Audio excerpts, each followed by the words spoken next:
division and counting of ballots shall take place in the presence of members appointed as agents or representatives by the candidates. For clarity, each candidate is allowed a maximum of one agent or representative for the purpose of the ballot. Honorable members, in line with the requirements of Standing Order 7.1, a person shall not be elected as Speaker unless supported by votes of 2/3 of all honorable members.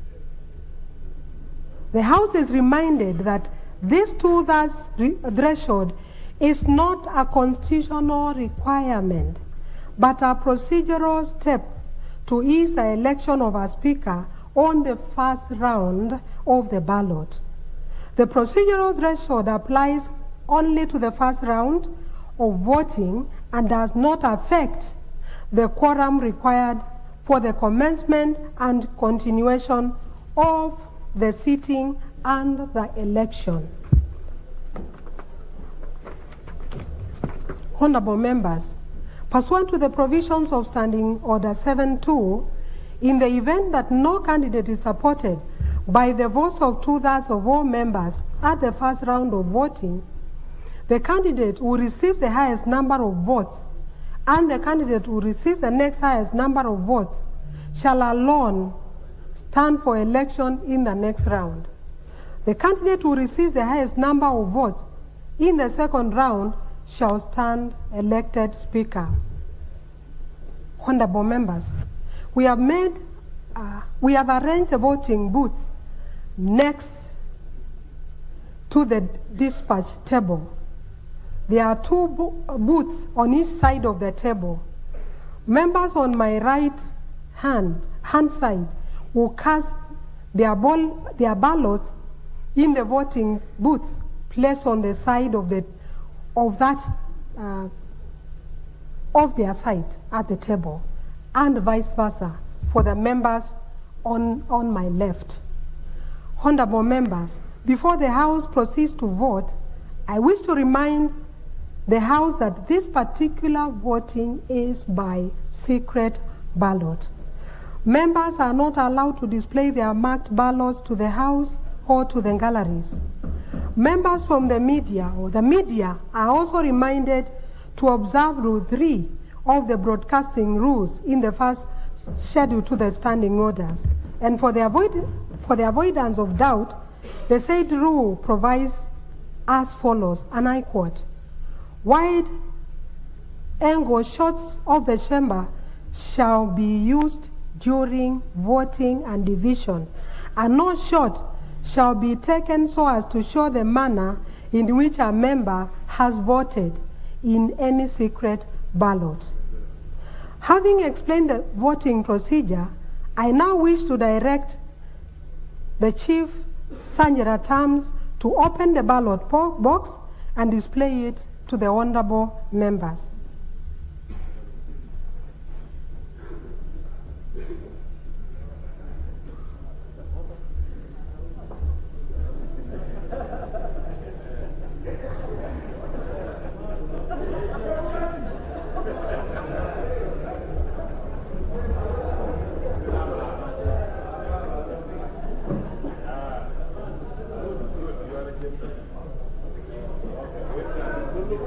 Honorable members, you have witnessed for yourself that the ballot box is empty. And I now direct the Chief Sanjara Terms to close and lock the ballot box.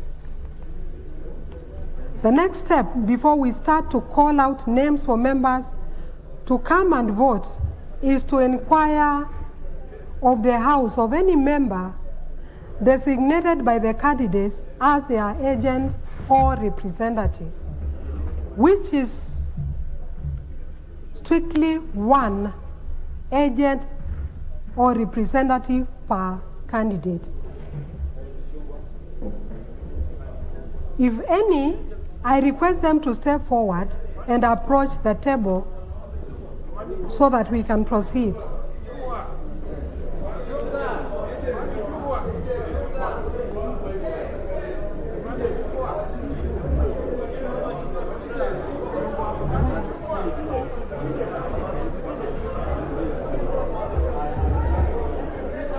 Honorable members, who is for Honorable Marende? Okay. Okay. So the Honorable TJ Kajwang. And who is for the Honorable Wetangula? The Honorable Dr. Pukose. Okay. Now,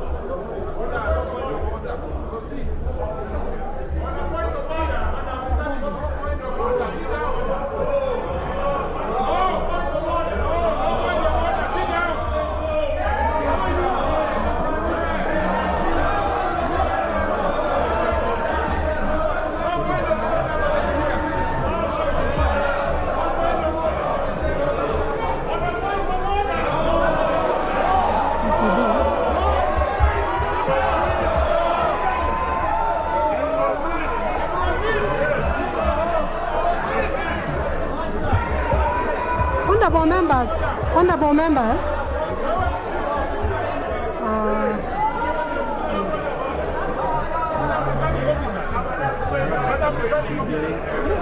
have issues and interventions to make. You said that other issues you are going to come in. That is why I'm asking that you should have allowed us to make interventions. Honorable members,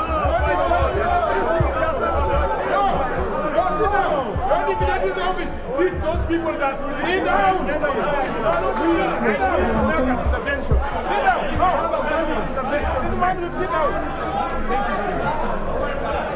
members, please be seated so that I can guide the House. Just be seated. Take your seats. Take your seats, honorable members. I want to guide the House. I will allow a few interventions from the members before we proceed to the ballot. And I will now allow the Honorable TJ Kajwang to yes.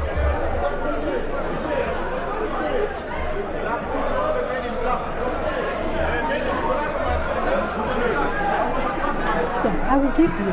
I will indulge you. Just one question.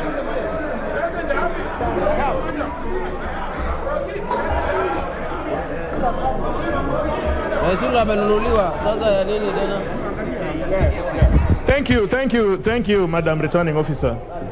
And first of all, because this is the first time we are interacting with the table, we want to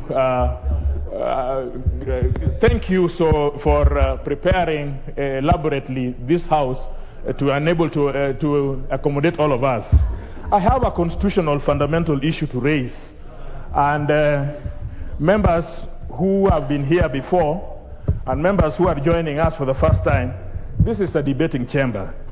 And we'll be here for 5 years. And so all the issues that need to be spoken put it to appended to the names of several honorable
Article 103, as read with Article 106, mandates that a person is qualified if that person is not a member of this House And if he's a member of the other house, he has submitted his resignation to the Speaker.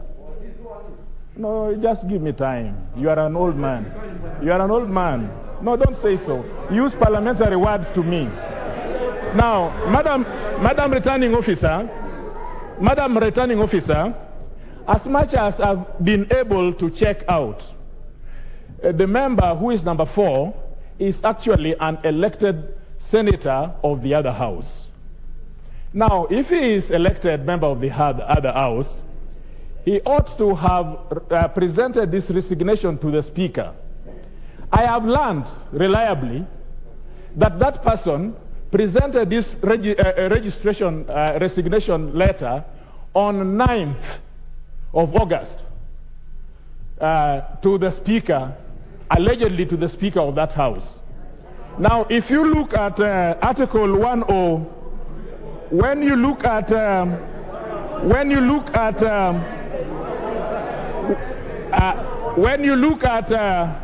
allow me, order.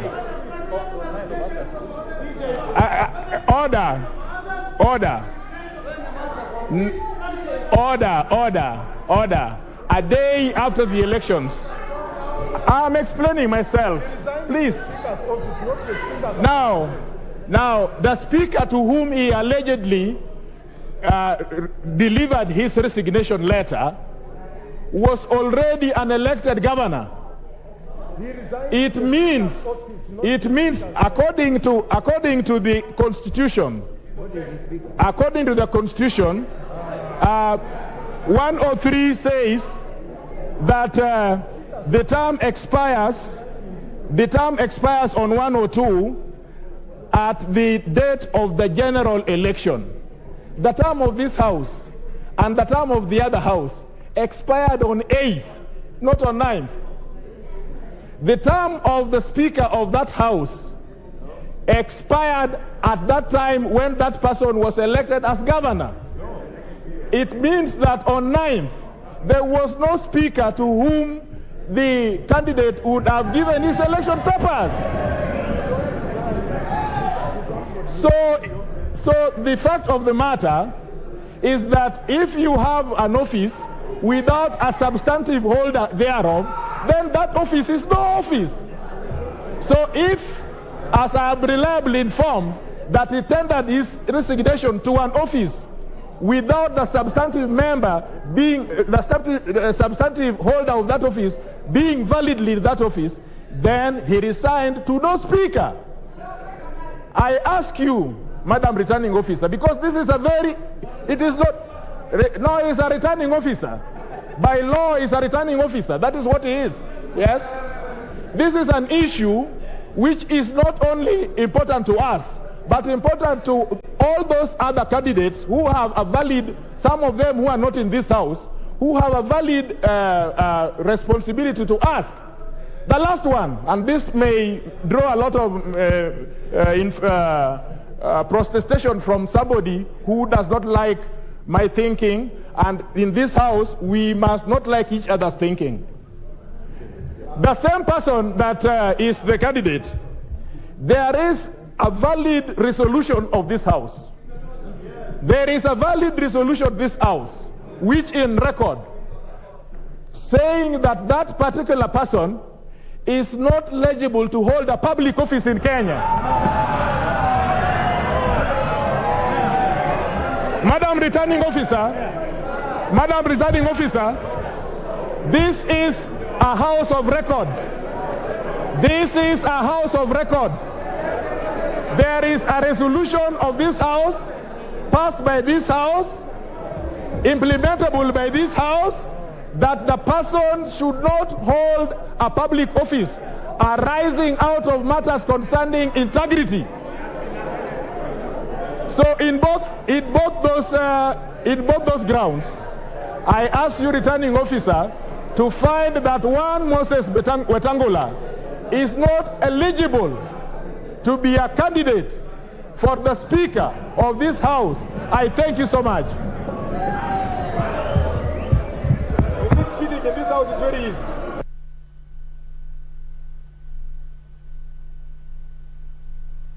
Honorable members, I will now allow the Honorable Ichung'wa to raise his point of order. Thank you, Honorable Clerk. And let me just begin by thanking the Honorable TJ Kajwang for that point of order. Although unfortunately, Honorable Clerk, and I would really beg this 13th Parliament that we allow each other time to be heard, because the Honorable TJ Kajwang has a right to raise whatever issue he wants to raise, and we all have a right to respond, and eventually the presiding officer will probably make a determination. But allow me to just go straight to some of the issues that the Honorable TJ Kajwang has raised. And it is indeed true that one can only be elected as Speaker if you are not a sitting member of Parliament. That includes members of the Senate. But it is also not true what the Honorable TJ Kajwang alleges, that the Honorable Senator Wetangula resigned on the 9th of August. It is indeed preposterous for the Honorable TJ Kajwang to make an allegation in this House that he cannot substantiate by way probably of tabling a copy of that letter that he purports the Honorable Senator Wetangula resigned on the 9th of August. It is also in my Honorable Clerk that the Honorable Moses Wetangula indeed resigned 2 days after the gazettement of senators by IEBC in the Kenya Gazette. And those are facts. And I want to believe, Madam Clerk, that in your office you have a copy of that letter, which the Honorable TJ Kajwang does not have. What is purporting here can only be equated to what they said was opaque. Honorable Speaker, it is also not true that indeed when the Constitution that the Honorable TJ Kajwang is quoting says that the term of Parliament ended of the 12th Parliament ended on the 8th of August. It is true for the Honorable TJ Kajwang and myself and the Honorable Senator Wetangula, who was a senator in the 12th Parliament. But the office of the Speaker exists in perpetuity, and until another Speaker. Today, as we speak, Madam Clerk, Speaker J.B. Muturi is still the Speaker of the National Assembly until a new Speaker is elected this afternoon. Honorable Speaker, what's the Honorable TJ Kajwang, and he knows because he's a seasoned lawyer, he knows what he's telling the country on live television as a lawyer is not true, because the Speaker's office exists into perpetuity, and it will until and unless we elect a new Speaker. Speaker J.B. Muturi remains in office. In fact, as we speak, TJ Kajwang, you know Speaker Muturi is seated in his office and transacting business. Indeed, Honorable Speaker, let me not even belabor that point. Honorable Speaker, I just want to beseech that we do not spend a lot of time arguing things that could be described as rumors, hot air, things that are opaque. And Honorable Speaker, I would beg that you, Honorable Clerk, I would beg that you stick to the rules and procedures of this House and occasion the election of a new Speaker to progress without wasting much time. We saw these shenanigans in Bomas of Kenya. The same people who were in Bomas, some of them are here, Mr. Speaker, Honorable Chair, and I really want to beg that you do direct that we proceed. Thank you, Honorable Clerk. Honorable members, I will allow two more members. I will allow the Honorable Wandai. Yes, it's a different issue. Not about election of Speaker. Okay, then I will allow the Honorable Duale, please.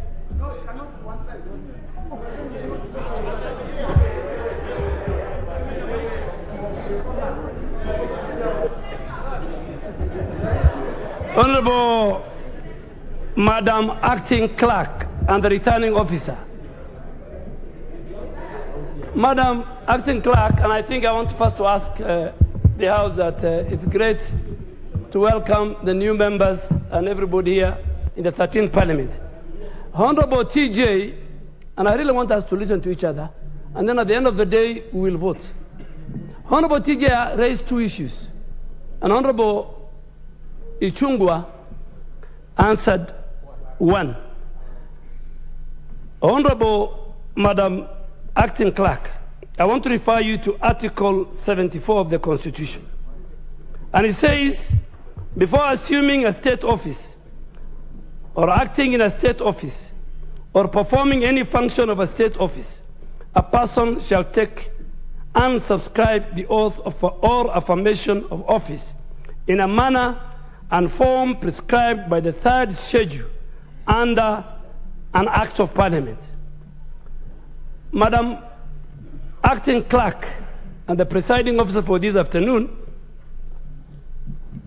until this morning, before I took an oath as a member for Garissa Township, I was not a state officer. And in that consequence, the Honorable Moses Masika Wetangula ceased to be the senator for Bungoma on the 9th of August 2022.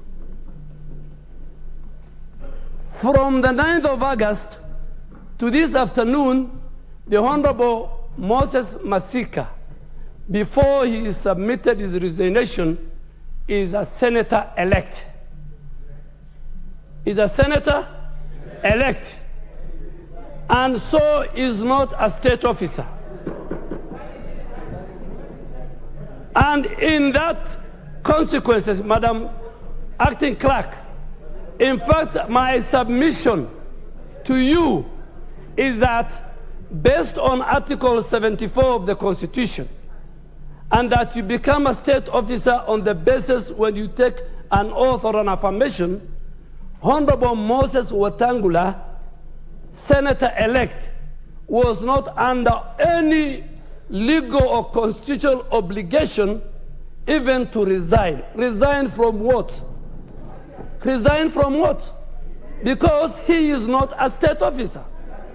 Two, Madam Speaker, and that is based on Article 74 of this Constitution. Two, Madam Speaker, the Honorable TJ has raised a report, an advance report of this House, a resolution of this House that indicted Senator-elect and the candidate of this afternoon. Madam Acting Clerk, I want to prove to you that I had the privilege and to be a member of that 10th Parliament, in which Honorable TJ Kajwang was not a member. And that report was done by the Defense and Foreign Relations Committee, in which a ranking member was the chair, the Honorable Eden Kainan. And based on that report, the Honorable Moses Wetangula stepped aside. Madam Acting Clerk, you know resolutions of this House is always based on further investigation by other agencies within the criminal justice system. That this House doesn't have the tools and the equipment to do a serious investigation. So the resolution of this House was sent to other bodies, the way we do, to the DCI, to the Auditor General, to the AACC. And I want to confirm that those agencies have cleared Moses Masika Wetangula and President Kibaki reappointed Moses Wetangula back to his ministerial position. So, Madam Speaker, facts speak for themselves. And Mr. Speaker, let us not use the law selectively. Speaker, we need to vote. Today we have an opportunity, Madam Speaker, all of us sitting here, apart from the nominated members, we have been dealing with the voters. But today we are voters ourselves. And we must exercise our constitutional right as 349 members. The law is very clear. Even if, and I want to challenge, even if Moses Masika Wetangula did not resign and did not brought you a resignation letter based on Article 74 of the Constitution, the Honorable Moses Wetangula is not a senator of the 13th Senate, of the 3rd Senate, because he has not taken the oath of office. And the moment all of us took an oath of office this afternoon, from morning, we now become state officers, so that you can resign. So, Madam Speaker, let us not have a debate. Let us give chance. These members have an opportunity. They have a constitutional right. Madam Acting Speaker, we have a very daunting task ahead of us. So that report was not tabled. I think myself, Honorable Bandi, Honorable Kainan, there are very few of us who are in the 10th Parliament who know that report. So let us, those who want to vote for Kenneth Marende, I have served under him as a speaker. Those who want to vote for Moses Masika Wetangula, they will vote for him. Let us stop the shenanigans and sideshows. Like the Senate, let us go and have a speaker so that next week we go to orientation and we start implementing the Kenya Kwanza Hustler Fund as fast as possible. Honorable members, before I rule, it is only fair that I have given 3 members on this side to speak. I will give 3 members on this side to speak. You okay? You okay? Okay. Okay then.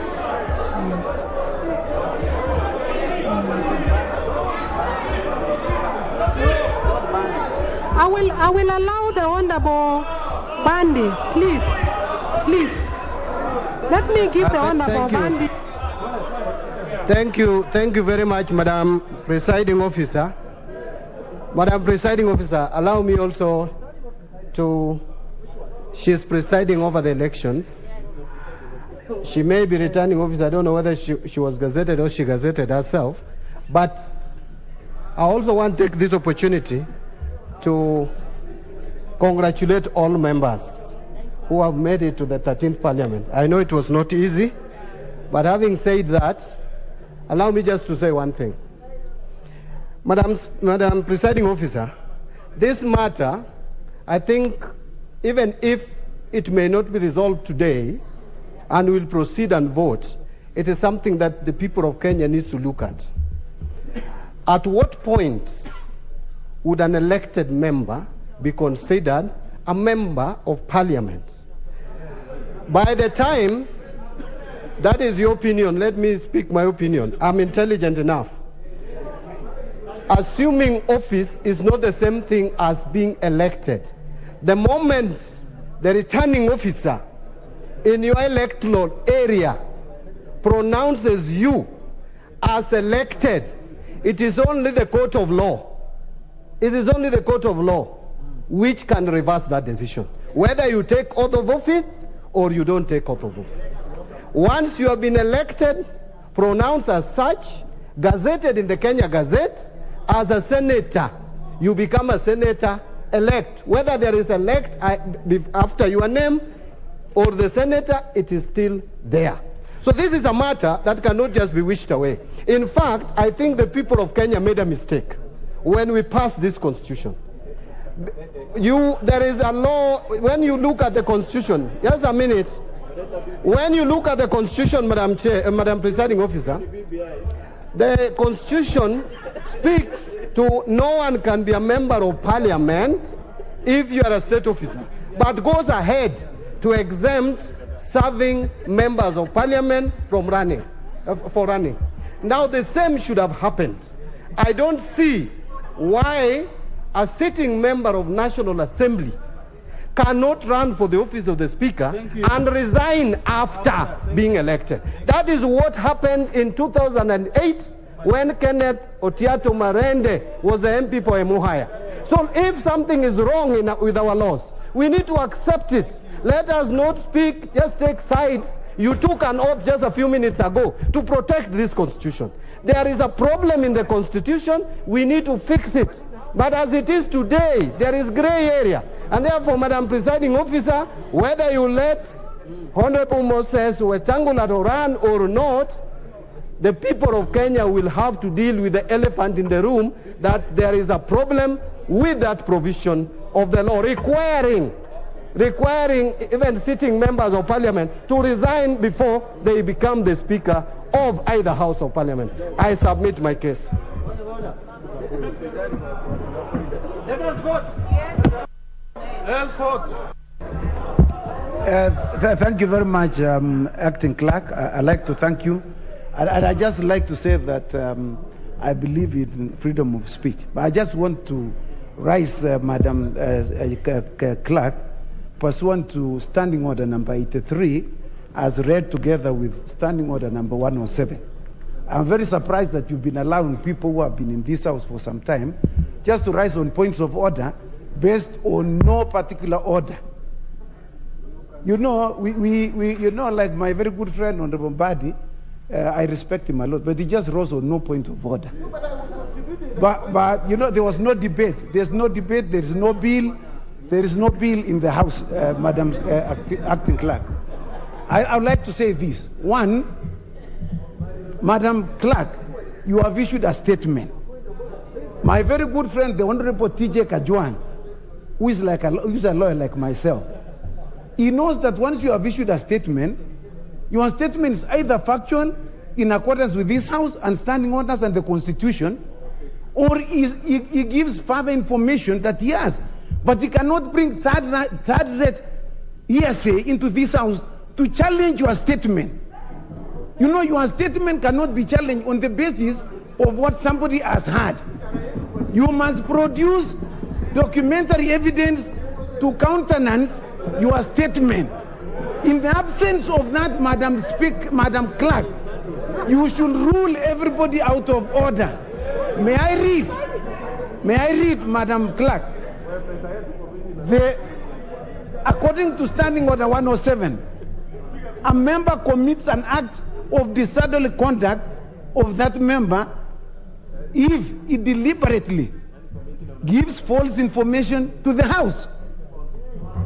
We were told that Senator Moses Wetangula resigned on the 9th of August. That information has not been given to us here. And you just allowed that member just to sit. And he's a very senior member in the bench, of the bar. And I have a lot of respect for him. My submission, Kura tutapiga, where we are going to vote.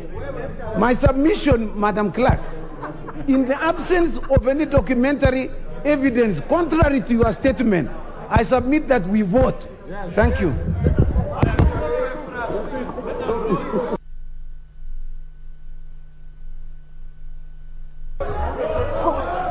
Honorable members, I would like to respond to the issues that have been raised. Yeah. So members, if you could be silent, I will respond on the matters that have been raised concerning one of the candidates who is standing for election. And I want to respond as follows, generally, especially on the matters that have been raised by the Honorable TJ Kajwang, who has asked a question about a person who is elected as a member of parliament, and in this case, a senator, whether this senator is eligible for election as a speaker. And I have also listened to the various submissions on the matter by the members who have spoken from both sides of the House. I have also looked at the relevant provisions of the Constitution and the law, and I now wish to communicate my findings on this matter. Honorable members, Article 106(1)(a) of the Constitution provides that there shall be a Speaker of each Parliament who shall be elected by the House in accordance with the standing orders from among persons who are qualified to be elected members of Parliament but are not such members. The relevant qualification for election as a member of Parliament are set out in Article 99(1)(a) and (b) of the Constitution. That is, that the person is registered as a voter and also has satisfied any educational, moral, and ethical requirements prescribed by the Constitution or by an Act of Parliament. Additionally, Article 99(2) provides that a person is disqualified from being elected a member of Parliament if that person is a state officer or a public officer other than a member of Parliament, has at any time within the 5 years immediately preceding the date of election held office as a member of the Independent Electoral and Boundaries Commission, has not been a citizen of Kenya for at least the 10 years immediately preceding the date of the election, is a member of a county assembly, is of unsound mind, is an undischarged bankrupt, is subject to a sentence of imprisonment of at least 6 months as at the date of registration as a candidate or at the date of election, or is found in accordance with any law to have misused or abused a state or public office, or in any way to have contravened the provisions of Chapter 6 of the Constitution. Honorable members, let me just go through my finding. First thing I would want to say about the issues that have been raised by members is that on the 5th of September, after the candidate submitted his nomination papers, the candidate in question, pursuant to Standing Order 5 of the National Assembly Standing Orders, I did write to the Independent Electoral and Boundaries Commission seeking confirmation as to whether this particular candidate is qualified to be elected as a member of Parliament under Article 99 of the Constitution, and whether or not is such a member. In a letter dated 6th, please just listen.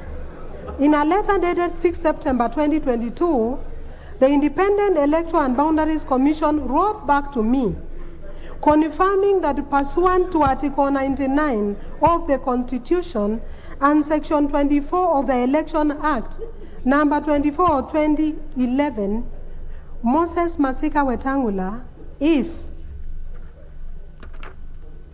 a registered voter.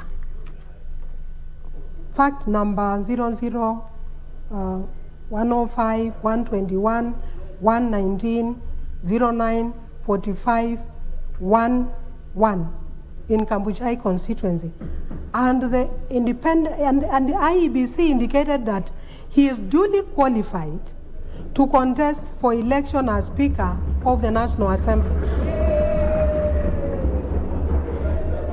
Honorable members, as you all know, the IEBC is a body established by Article 88 of the Constitution of Kenya and charged with the registration of voters and registration of candidates for election. So the determination by the Commission is formally on record in my office. Secondly, honorable members, now allow me to draw you to Article 74 of the Constitution, which the Honorable Duale has made reference to, and which provides that before assuming office or a state office, acting in a state office or performing any functions of a state office, a person shall take and subscribe the oath or affirmation of office in the manner and form prescribed by the third schedule or under an act of parliament. It should also be noted that the third schedule to the Constitution sets out various forms of national oaths of affirmation for state officers, including the one for members of parliament. Honorable members, a comparative glance even at jurisdictions elsewhere in the world. And I would like to quote the United Kingdom. A member of parliament is not deemed to be a member until that person has taken the required oath of office.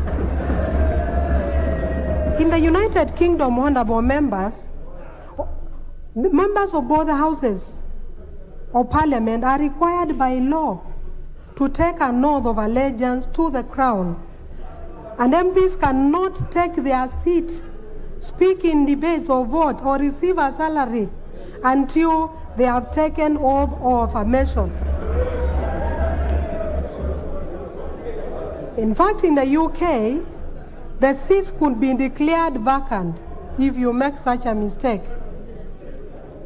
And in the United States of America, the Constitution also requires members of the Congress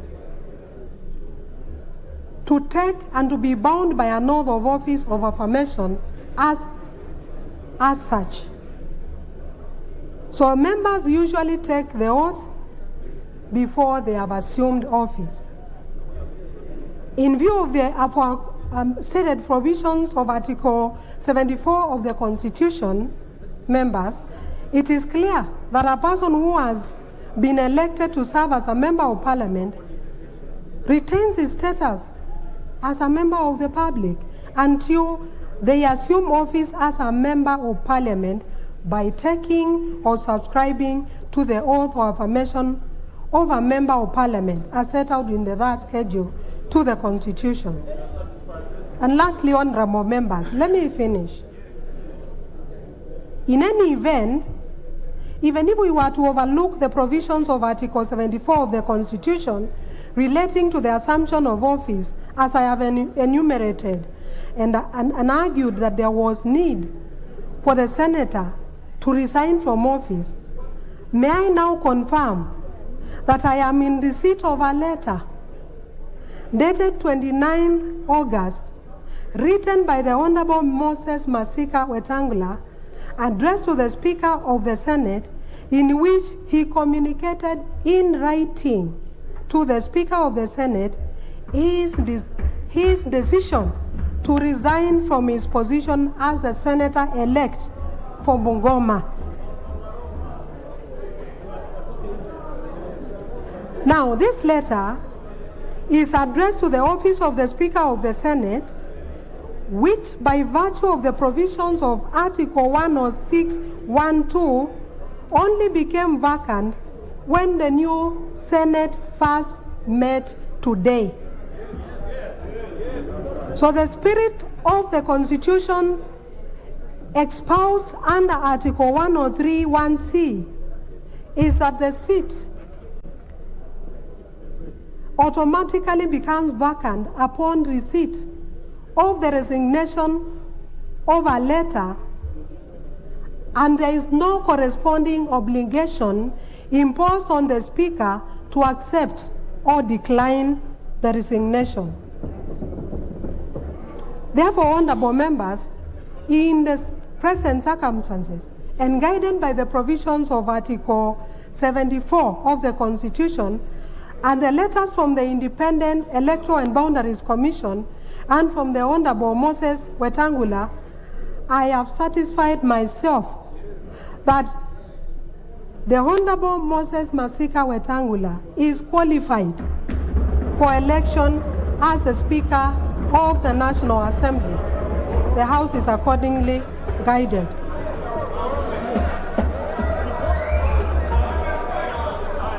Honorable members, I would like us now to proceed. I would like us to proceed now to start the process of voting. And I now invite the Deputy Clerk to call out the names, after which, when your name is called, you will be issued with a ballot paper, and we shall proceed with voting. Thank you.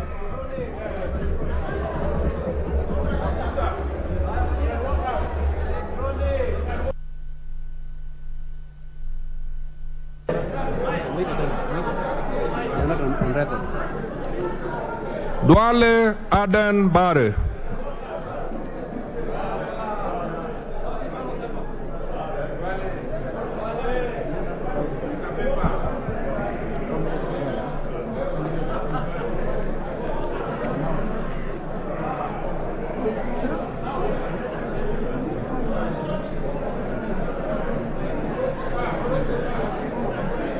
The people with disabilities.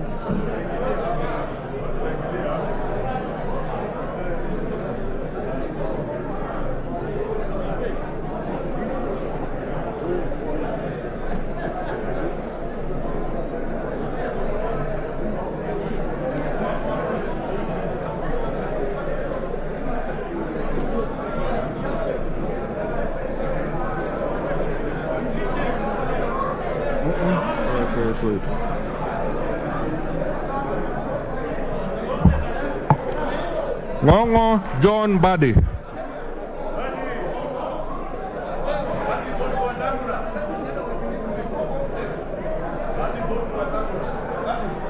Ita huyo mwingine.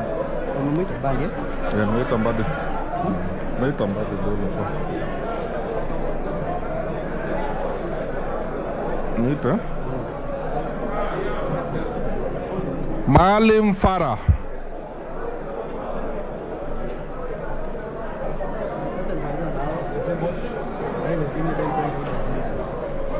Maisha disability. Ukienda na hiyo speed tutakuwa mpaka midi.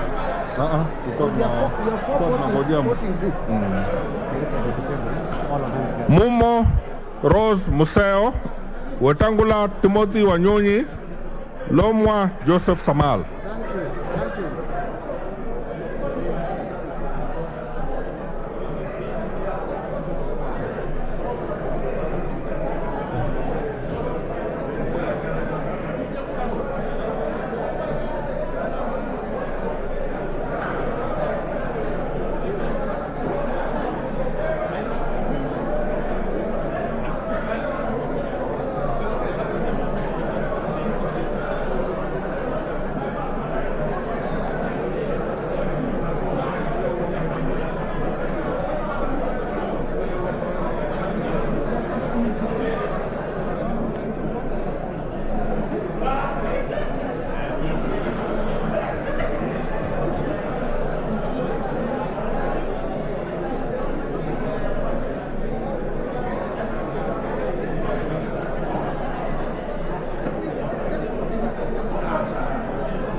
It's a must that somebody gets to card round one. And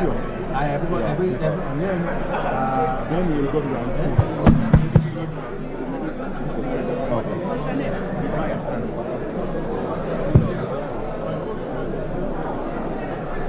Sir, use this one. The other one is not audible.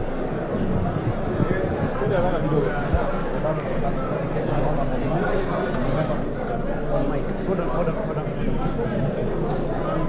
I need to take the boxes to these two members. Honorable members, I will allow the clerks to take the papers to the members with disability, please.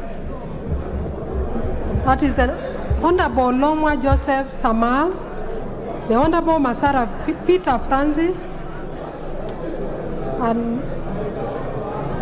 the Honorable Koskei Jackson, and also the Honorable Mumo Rose Museo.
Chumuel Samuel Moroto, Rai Samuel Gonzi, Walie Adan Keinan.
Ahmed Shakil Ahmed Shabir, Hassan Abdi Yusuf, Kiunjuru Festus Mwangi, Lokuton Joseph.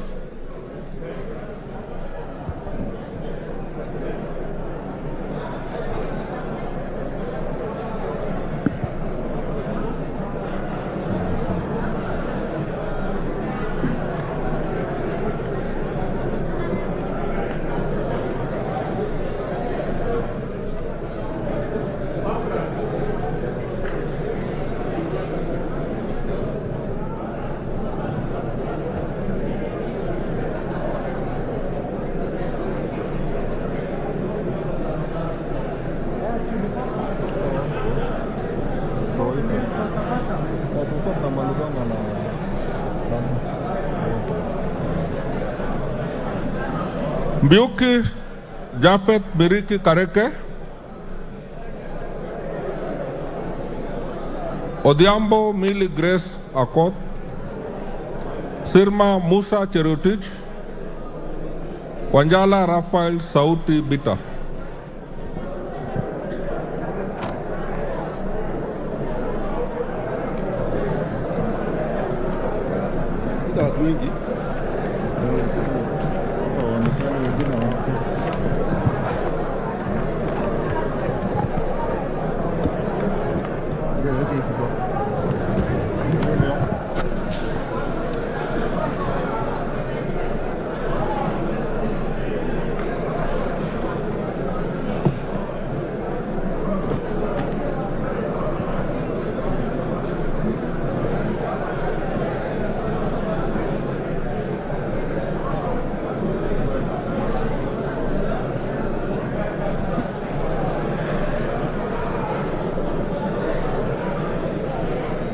Abdul Rahim Dawood, Arama Samuel, Aramat Lemanken, Badi Twalib.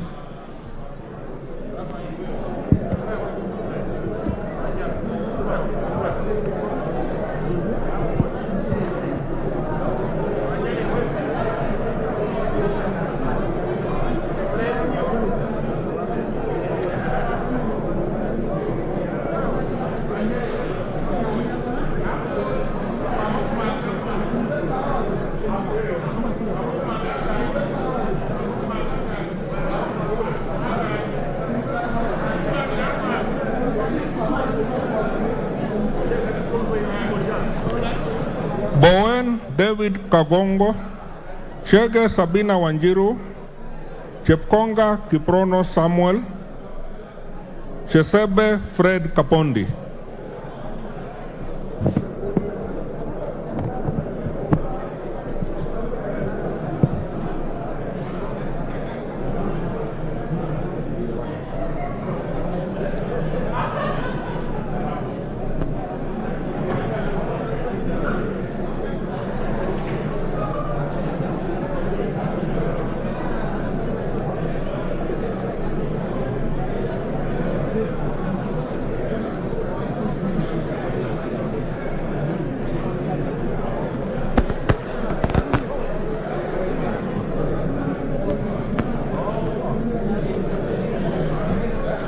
Francis Kajwang Tom Joseph, Gakuya James Mwangi, Gikaria David, Gimose Charles Gumini.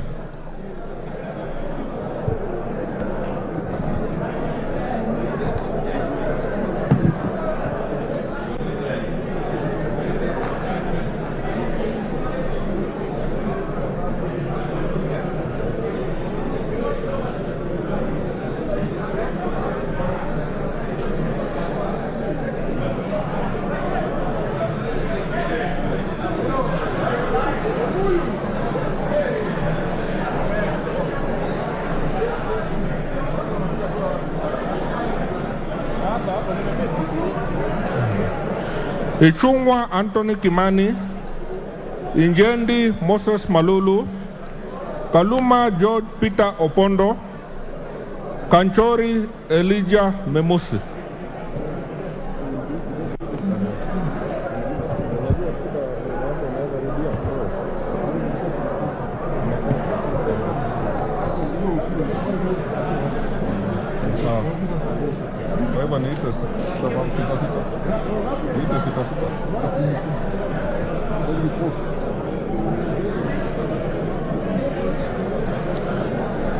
Kiaraho David Njuguna, Kihara Jane Wanjiru Njeri, Kingola Patrick Makau, Kibuot Julius Meli, Kipiogon Johanna Ngeno.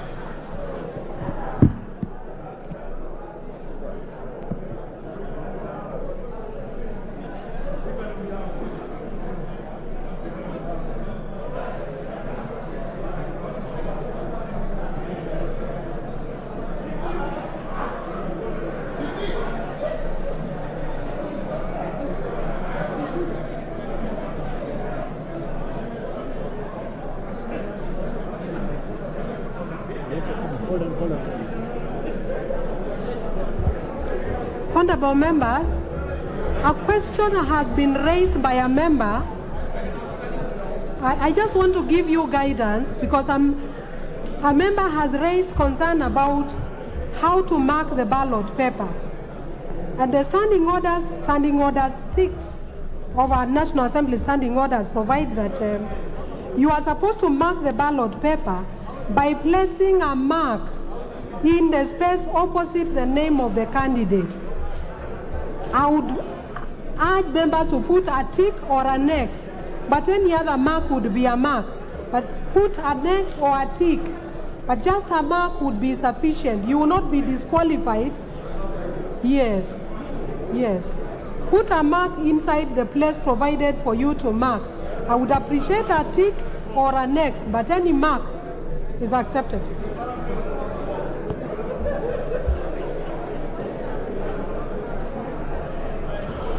Kombe Harrison Garama, Correrer Sara Paulata, Koi John Waluke, Koyo James Onyango, Langat Benjamin Kipkurui, Balu Jessica Nduku Kiko, Boko Mishi Juma Hamisi, Mbui Robert, Mohammed Junaid Sheikh Nur, Mule Stephen Mutinda.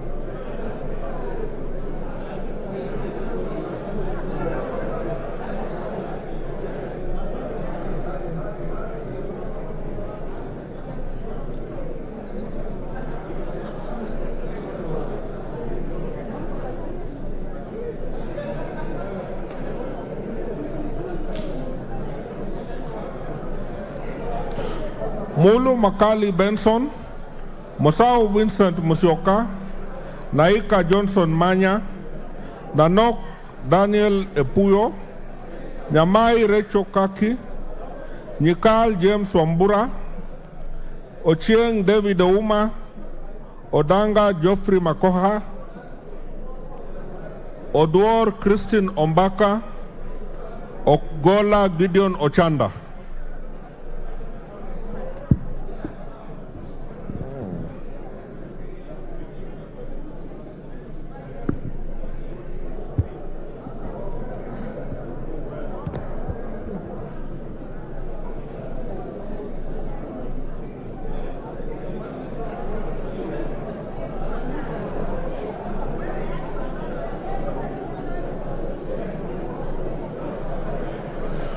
Owor Joshua Aduma, Kosing David Lesiaku, Pukose Robert, Raso Dido Ali, Robbie Mataz Nyamabe, Shimbwa Omar Munyi, Shinyali Bernard Masaka, Sitati Daniel Wanyama, Sudi Oscar Kipchumba, Sunkuli Julius Lekakenyi.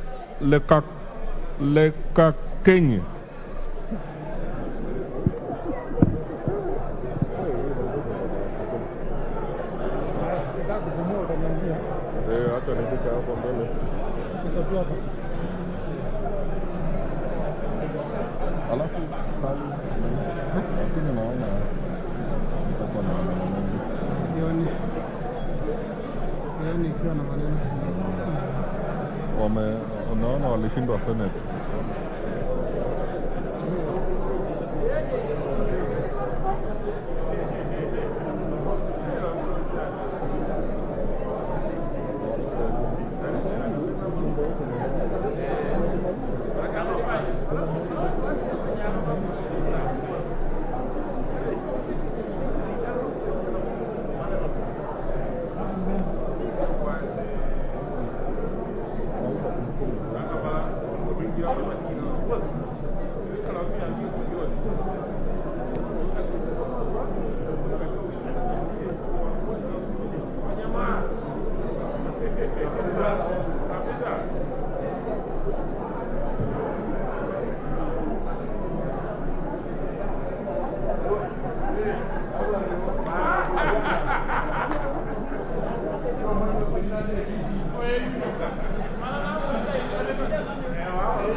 Wahome Alice Modoni, Wandai James Opio, Wangwe Emmanuel, Wanyonyi Ferdinand Kevin, Cholule Liza Chipkorir, Lesuda Josephine Naisula, Wanjira Martha Wangari, Aburi Lawrence Mpuru, Muhia Wanjiku.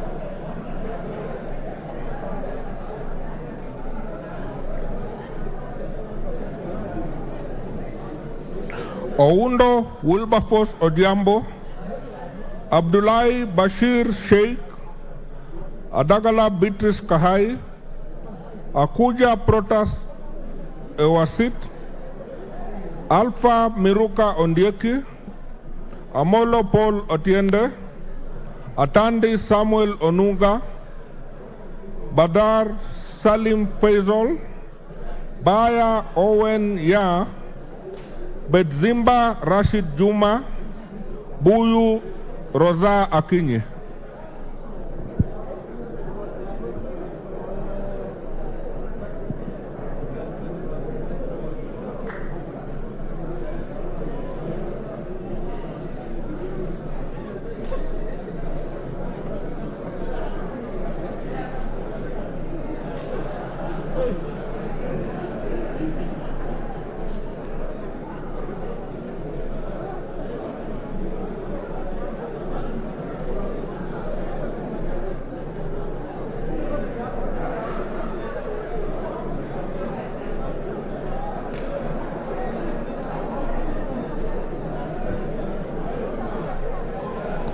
Chege John Kiragu, Chepkwony Charity Katambi, Gachobe Samuel Kinuthia, Gathiru Benjamin, Gitari Joseph Gachoki, Gitau Faith Wairimu, Gidinji Robert Gichimu, George Macharia Karioki, Gogo Lilian Achieng, Guyo Ali Wario.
Another batch of 10.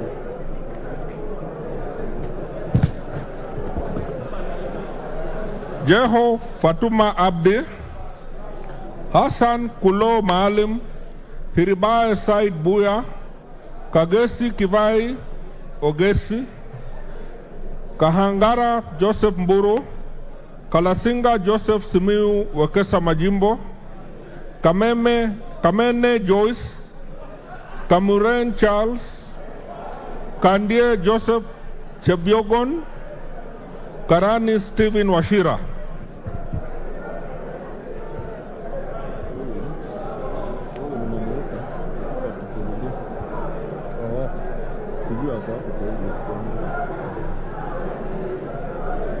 Already have a unit. 240.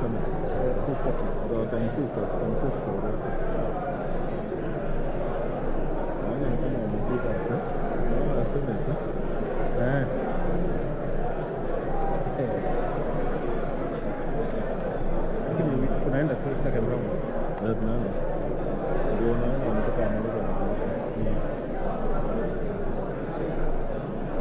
Alafu 340 also has not been sworn in. Lakini hapa pick up 340 not sworn in.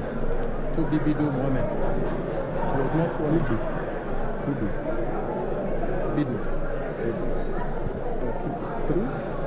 340. Baada ya huko ni mbali mwingine tunaongea. Ngoja. Nimefika hapo. Ngoja. Hawa wako wengi sana. Number 49 mbona nimeitwa? Naika 49. Uliitwa. Niliitwa. Nenda tu upige. Ingia tu pale. 49. Nimekuja.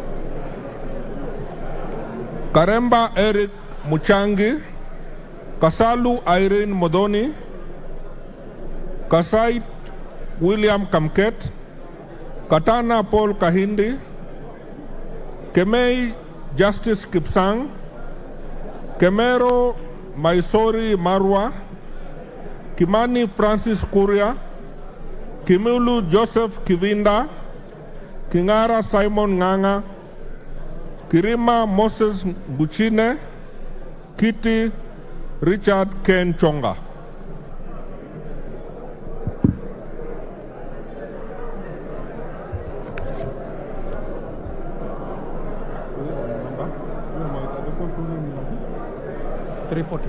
But I realized this one is different. To be Bidu Mohammed. Around 340 or 341.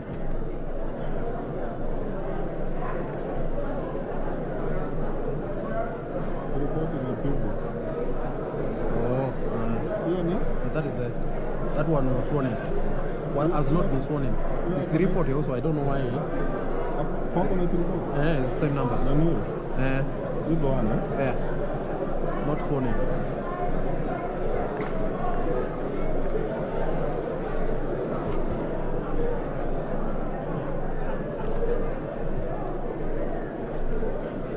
Hapo umefika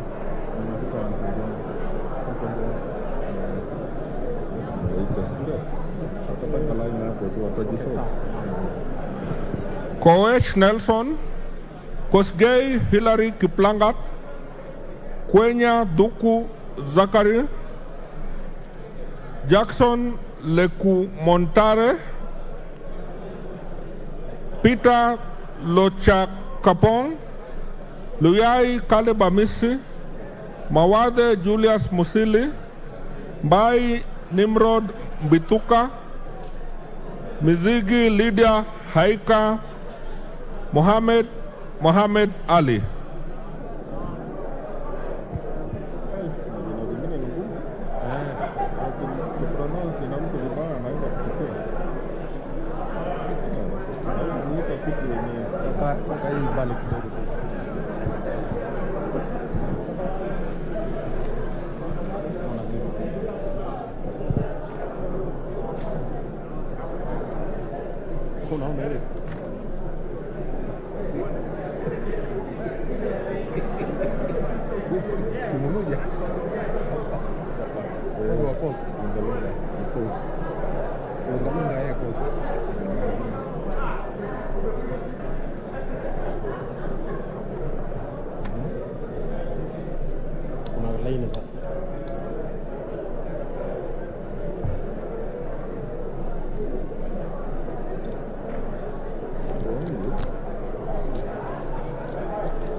Momanyi Innocent Obitu, Mongina Jerusha Momanyi, Mushira Michael Mwangi, Muhanda Elsie, Muiruri Mudama Stanley, Muhwana Titus Hamala, Muli Fabian Kule, Muliung Gideon Mutemi, Murugara George Gitonga, Rindikiri Mugambi.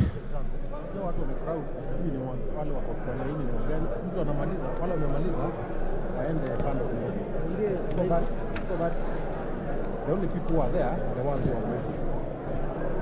Now, agent, I don't know whether you can get Kajua ni agent.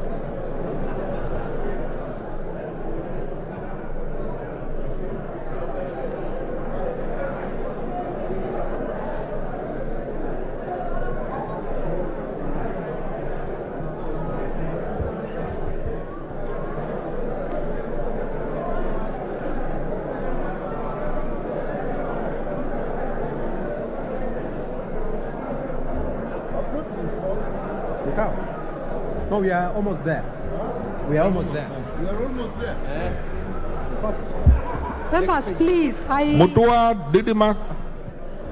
would like to request the members who have voted to clear the voting area so that we are able to allow other members to vote.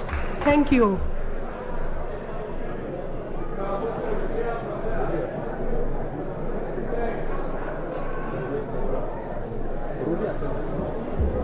Members, please, once you have voted, clear the voting area to allow other members to vote. Thank you.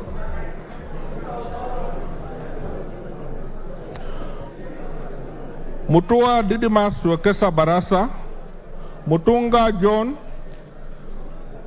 Mwakuona Danson, Mwale Nicholas Tindi, Mwalika David Mboni, Mwanyanje Gertrude Mbeyu, Mwirigi John Paul, Nabulindo Peter Oscar, Dungu George, Nganga Ali Sombui.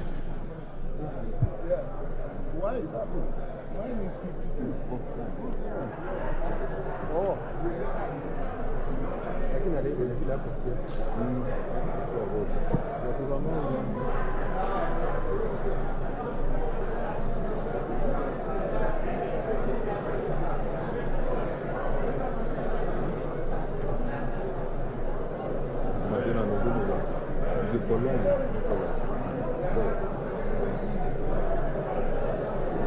First name is not in cow. The surname is not in cow.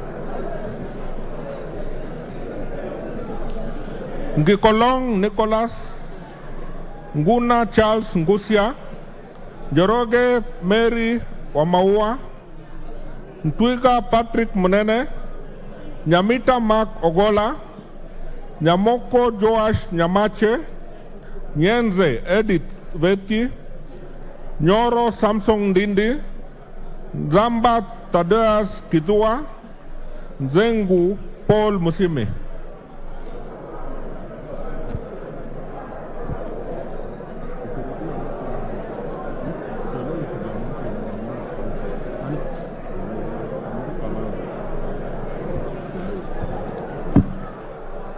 Which number? Oh.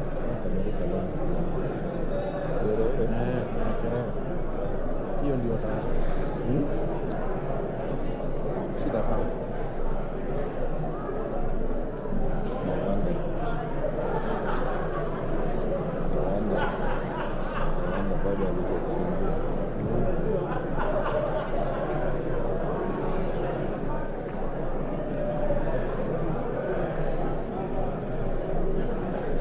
There. No, nasema note kwa boss Shulei that she has voted. But has she? Lakini tazoma tu. Tazoma tu because they are crossing. So she cannot vote twice.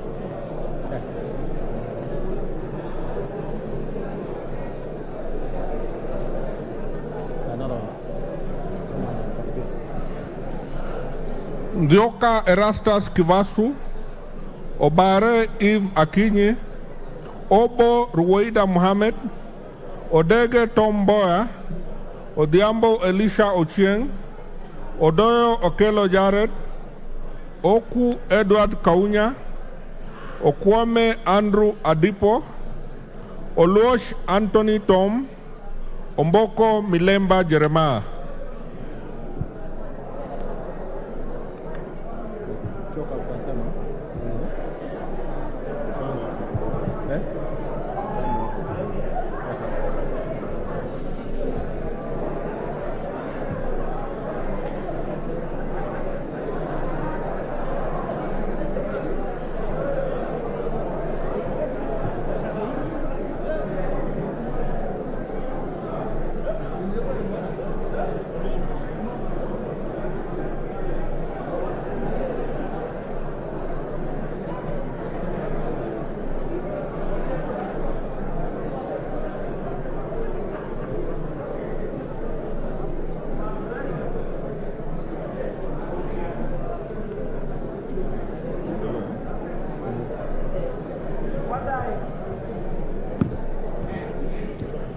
Omoera George Aladwa, Ongili Babu Owino, Onyego Silvanas Osoro, Otucho Mary Emase, Owino John Walter, Owino Martin Peter, Oyula Joseph Maero, Pasaris Esther Modoni, Paul Abuor, Risa Sankuya George.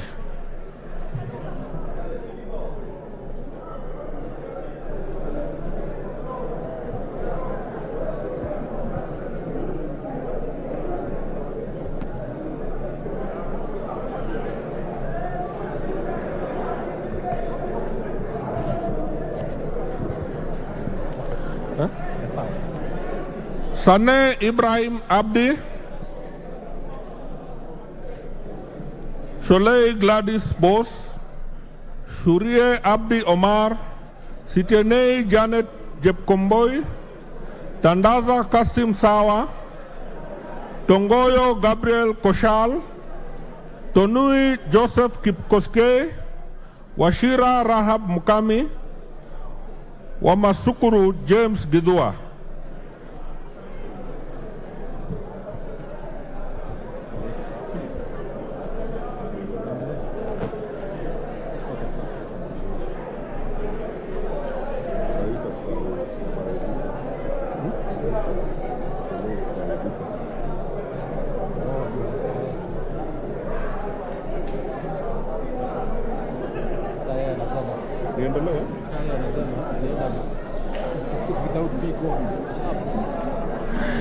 Wambilianga Catherine Nanjala, Wamuchomba Gadoni, Wangaya Christopher Aseka, Wanjiku John Juguna, Waweru John Kiarie, Were Charles Ongondo, Yegon Brighton Leonard, Yusuf Adan Haji, Elachi Beatrice, Naomi Jilo.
Sagon Florence Jematia, Abdi Ali, Abdi Hamis,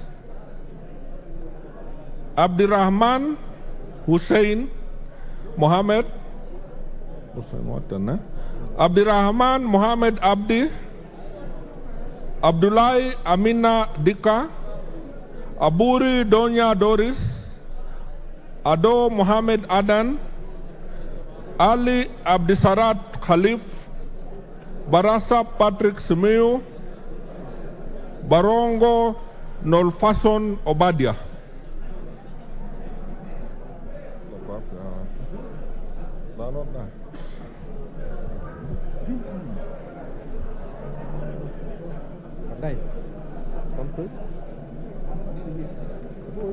No, Likuita ni vile, I think it was consultations allowed. Rogers, Sijafika? Ndai? Kwa za ranking member? Unajua inarudi page 10, inarudi kwa B. I've gone back to, do you know that even the order? Just a minute. Ile ingine tulifanya. Every page you mark it just a minute. Somewhere in the Sawa. Okay.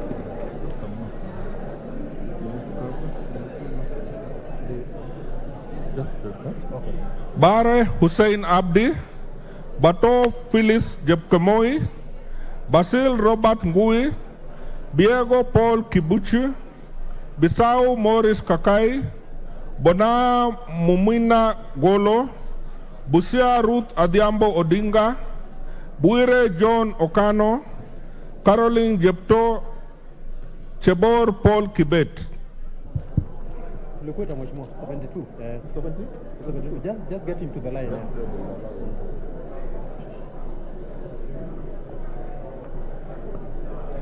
Yeah, come on.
Cherorot Joseph Kimutai,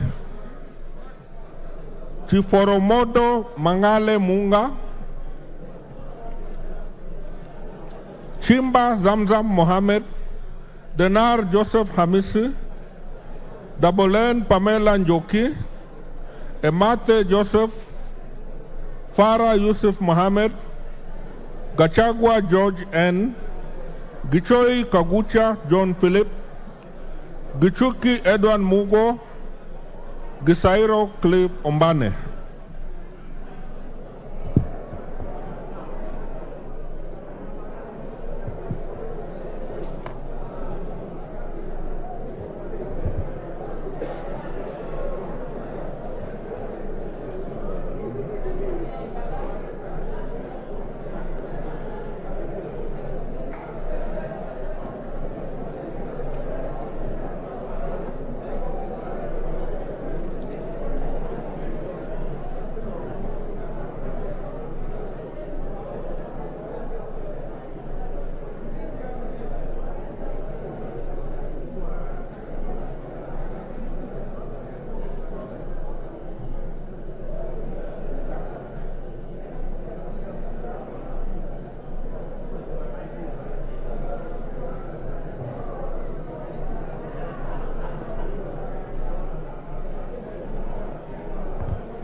Guyo Ade Wario, Hamisi Kakuta Maimai, Haro Abdul Ibrahim, Harun Suleka Hulbale, Ikana Frederick Lusuli, Ikiara Dorothy Modoni, Iraya Joseph Wanaina, Idinji Shadrach Mwiti, Jaldesa Guyo, Jeho Fatuma Abdi.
Jihanda Zahia, Kagiri Jane Wangeshi, Kagombe Gabriel Gatuka, Kahugu Eric Mwangi, Kailemia Elizabeth Karambu, Karauri Ronald Kamwiko, Karito Kiili Daniel, Kasiwai Rael Chepkomoi, Kimei Beatrice Chepngeno, Kode Felix Odiwor.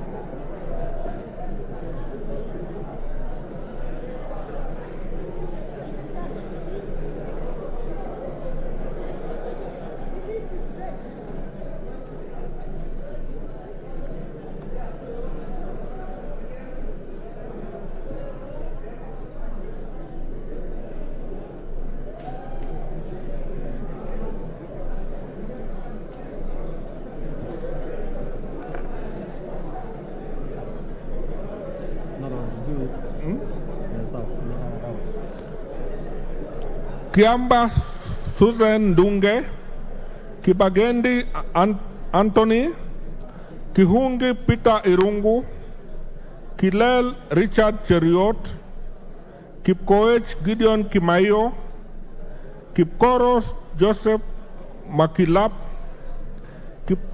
Kiplagat David, Kipngor Ruben Kiborek, Kiprono Mutai Alfred, Kirwa Abraham Kipsang, Kitani Marien Chebet.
Kitilai Olentutu, Kitur Bernard Kibor, Koech Victor Kipngetich, Komingoi Kibet Kirui, Koril Adams Kipsanai, Yakub Ado Kuno, Karuria Elijah Njore Njoroge, Lelmengit Joseph Kipto Koske, Lengarus Pauline.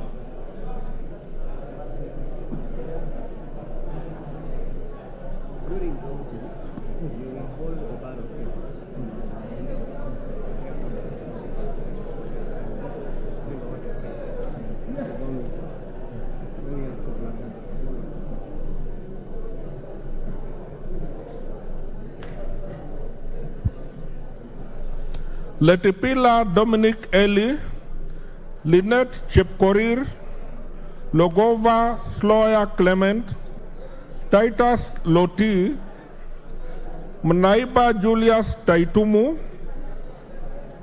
Michelle Mohamed Sood, Maina Betinjeri, Maina Jen Jeri, Maina Mwago Amos, Maingi Mary, Makali John Okwisia, Mamwacha Onchoke Charles.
Manduku Daniel Ogwoka, Marubu Monica Mudoni, Masito Fatuma Hamisi, Madenge Duncan Maina, Mayaka Irene Nyakerario, Mnyazi Amina Laura, Mogaka Stephen, Mohamed Abdikatir Hussein, Mohamed Adan Daudi, Mohamed Ulmkar Haron.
Mohamed Fatuma Zinabu, Moka Nyakundi Jafot, Mrembo Irene Joki, Mugabe Innocent Maino, Muge Cynthia Chepkoskei, Mukunju John Gitonga Moniki, Mulana Geoffrey Ekesa, Mule Caleb Mutiso, Munyoro Joseph Kamau, Mpe Anthony Kenga.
Muradha Ann Wanjiku Mugo, Muriu Wakili Edward, Murumba John Chikati, Mutuse Mwengi, Mwafrika Augustine Kamande, Mwalio Joshua Mbiti Mutua, Mwangi Geoffrey Wandeto, Mwangi Teresia Wanjiru, Mwenje Mark Samuel Muriithi, Nabi Nabwera Daraja, Nabuin Paul Ekwom, na Moit John Ariko.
Nduyo Susan Gugi, Nebat Bernard Muriuki, Ngitit Cecilia Asinyen, Nguro Onesmas Ngogoyo, Omanyo Catherine Nahabi, Omondi Karoli, Orero Peter Ochieng, Oron Joshua Odongo, Osero Patrick Kibagendi.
Osogo Bensuda Joyce Atieno, Oyugi Dick Maungu, Pareyo Agnes Mantaine, Ruku Geoffrey Karioki Kiringa, Ruto Julius Kipleting, Sakimba Parishina Samuel, Salasia Peter Kalerwa, Sankaire Lea Sopiato, Shake Peter Mbogo, Sheikh Umar Kar Kasim, Sigei Francis Kipiogon Arab.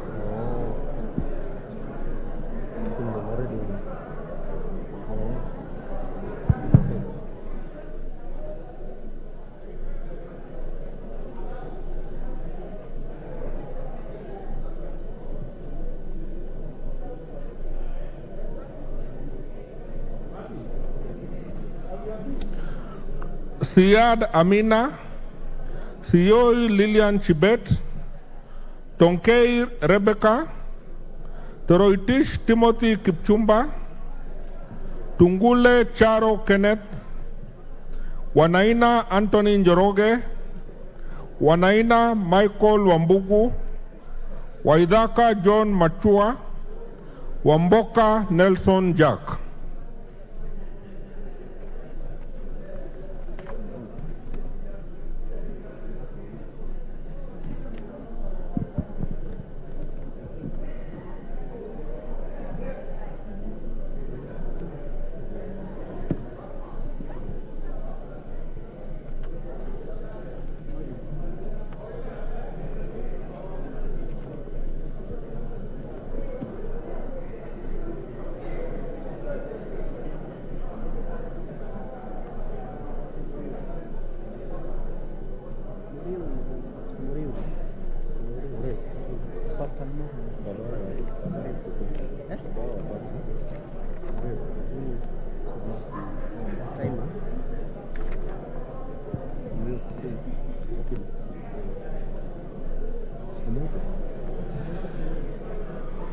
Wanyonyi Martin Pepela, Yakub Farah Sala, Yegon Richard Kipkemoi.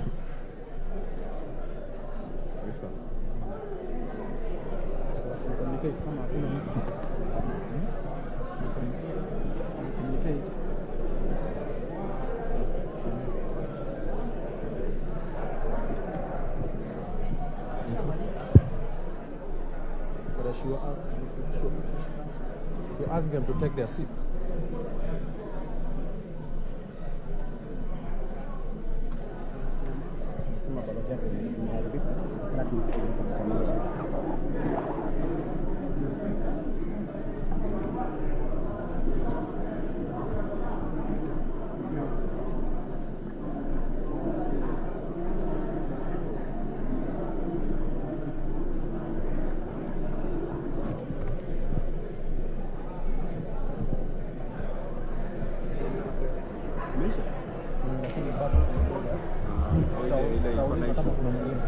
Honorable members, we are almost coming to the conclusion of the voting. Before we do that, I have received a request from one member, the Honorable Murio Wakili, a member for Gatanga. He has indicated to me that he has spoiled his ballot. I will indulge to be issued with another ballot. I have the ballot that he had already marked, and I will proceed to cancel this ballot. Now I have cancelled it, and I have destroyed it. No, I am not. Yes. We were not hard on the matter, and I had raised objections on it. Yes. He has, honorable members, the member has not cast this ballot. But he has So made because a decision. The person has clearly marked the box, and he has not marked two boxes. since he has not cast his vote and he has made the request, Look at the standing order. and he is the voting. standing order says in error. You have to prove that it is in error. Look at that standing order. Refer to it.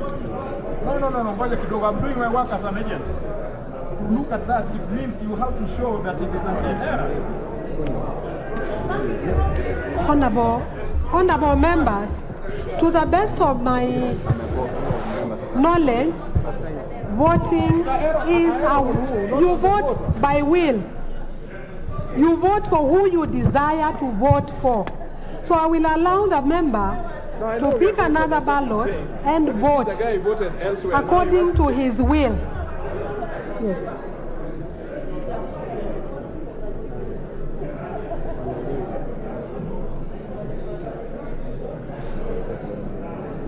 Now, Dombi, has that ballot been registered as a spoiled ballot? Yes. As a spoiled ballot? So the person is not entitled to a reissue? No, he has been reissued. But he has Hii voted. sheria gani sasa nyinyi mnafanya? He has voted. Hata ya chemkati si hivyo. If you have spoiled your ballot box, huwezi kupata kura ingine. But the communication was, if you spoiled, you are reissued with a new one. Murui Wakili Edward. Share vote. Huh? The vote. It's cast. So,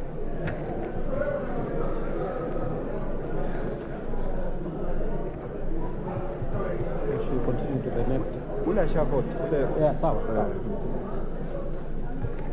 So, I'm a vote. So, we then go to the next. Confirm whether there is. Honorable members, is there any other member who has not voted and would like to vote? Any other member present in the chamber who has not voted and would like to vote?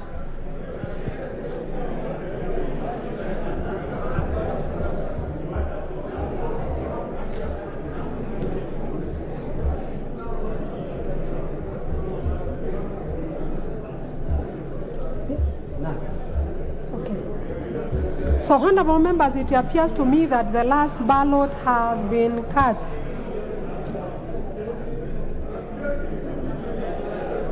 However, if there is any member who has not voted, he or she may now step forward and vote.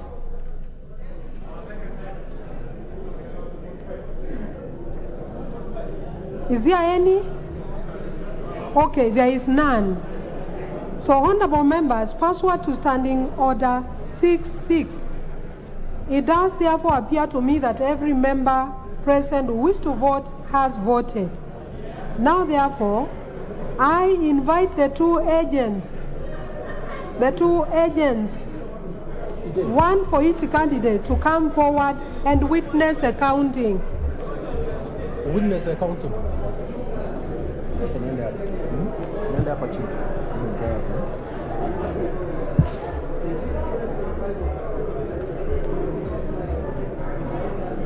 I see the agents have stepped forward.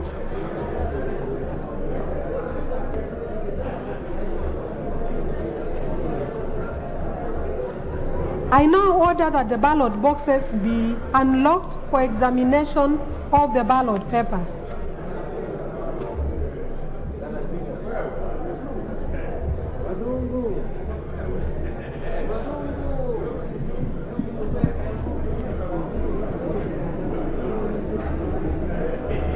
And I further direct that each ballot paper be examined once the boxes are open.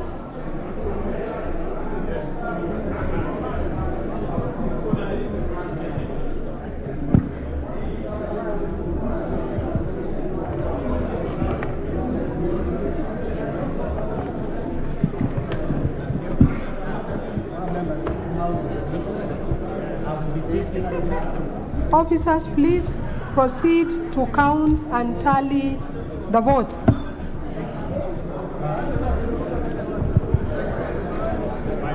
Can you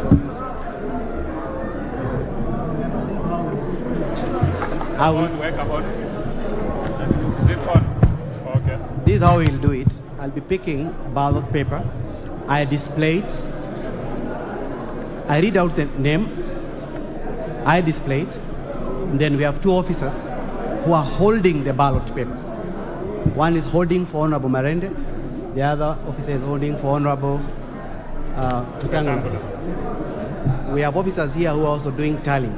But at the end, we will also count again, one by one. That in order? That's okay. Good. At the same time, can you allow those clerks who are there to tally what Yes. is there? You tally the totals. Give us your tally. Yes. Okay. Moses Masika Wetangula. Yes. Right? Who is holding Masikas? You can't be behind. Sit here. So that full view. The other officer should be there also. Moses Wetangula.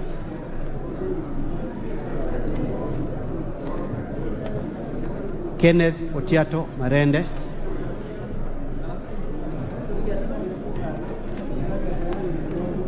Moses Masika Wetangula.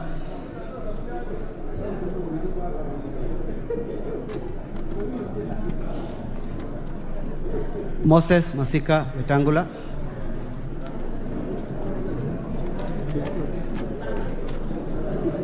Kenneth Otiato Marende.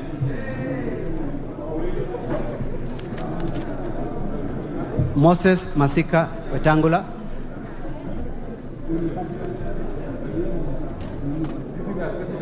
Moses Masika Wetangula.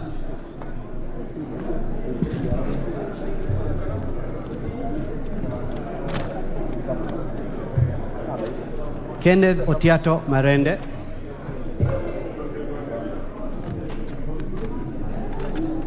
Wetangula.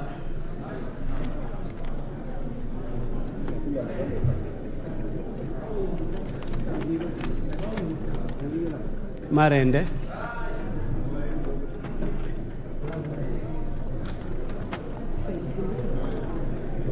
Marende.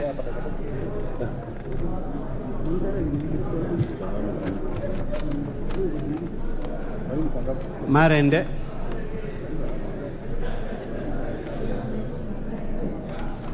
Could members kindly clear from here? We only want the officers and the tellers. Members kindly clear from here.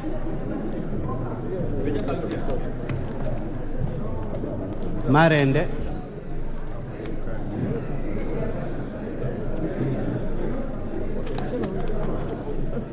Wetangula.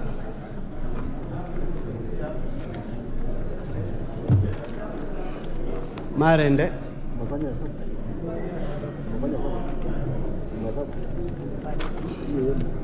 Wetangula.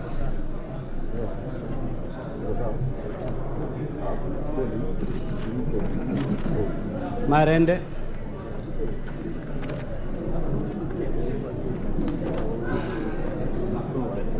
Wetangula.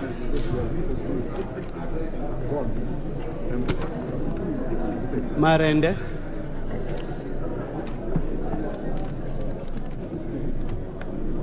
Marende. Marende. Marende. Wetangula.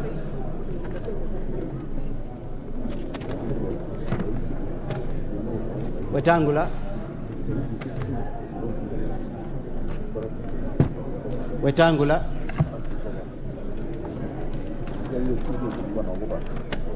Marende.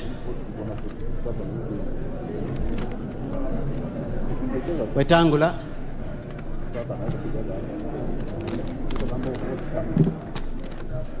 Wetangula.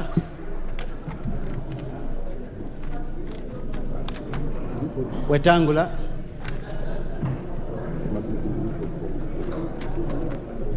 Wetangula.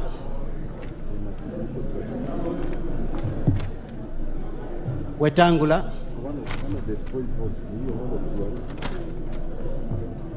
Wetangula. Marende.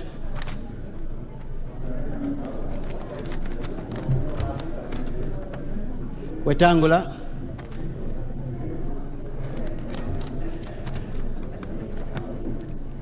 Marende. Wetangula.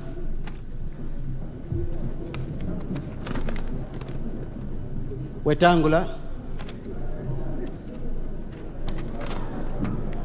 Marende.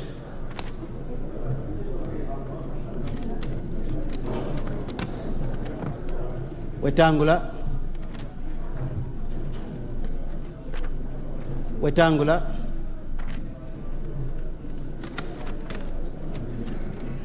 Wetangula.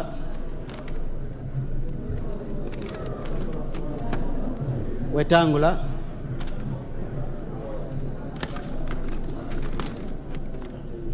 Wetangula. Wetangula. Please push back a bit. Kind of. Wetangula.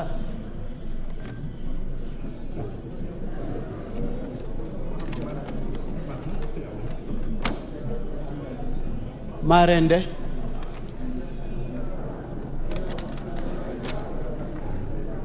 Wetangula. Wetangula.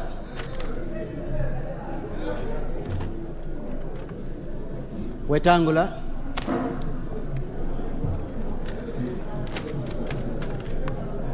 Marende.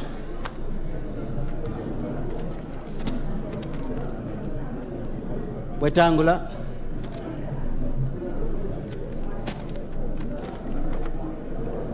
Marende.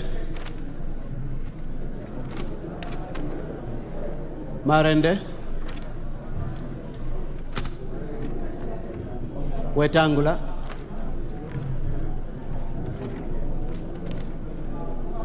Wetangula.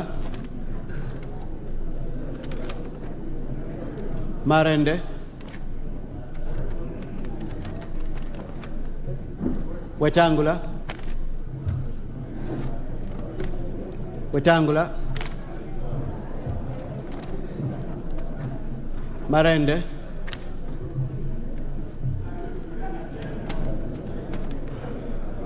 Wetangula. Wetangula. Wetangula.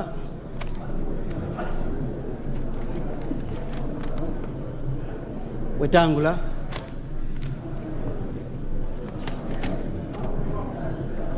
Marende.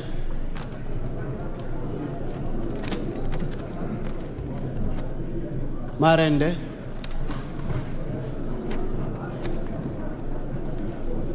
Wetangula. Wetangula.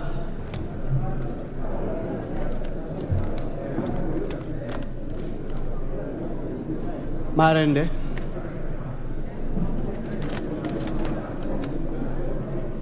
Wetangula. Marende.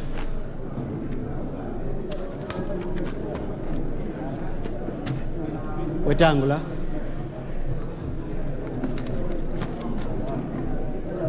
Wetangula. Wetangula.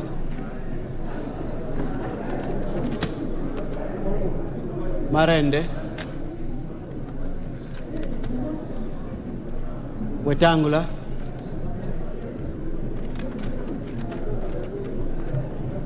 Wetangula. Wetangula.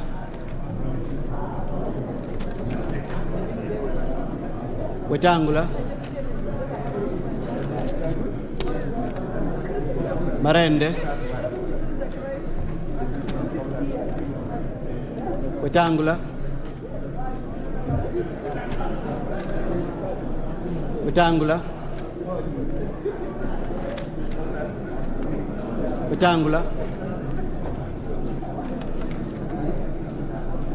Marende.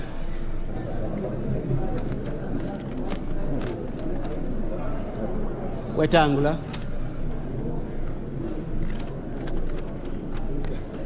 Wetangula.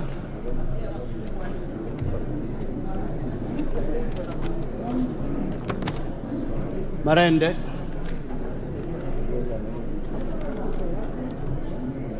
Marende.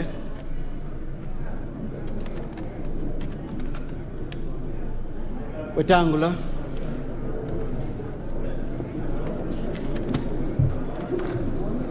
Marende.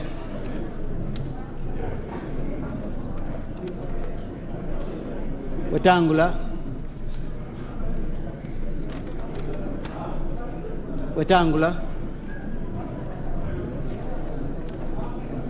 Marende. Wetangula. Wetangula. Wetangula.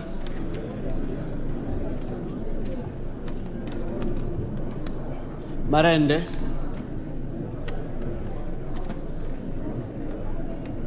Marende.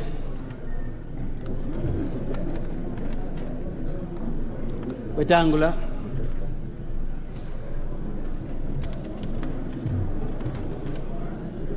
Marende.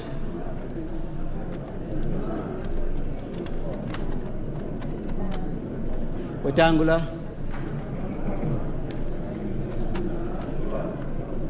Wetangula.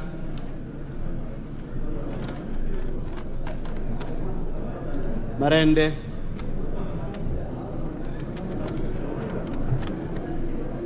Wetangula. Wetangula.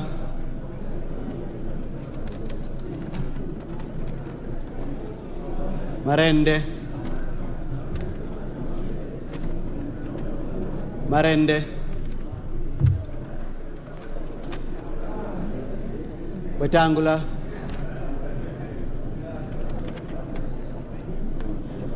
Marende.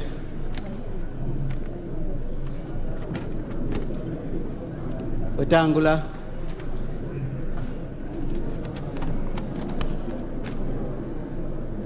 Marende.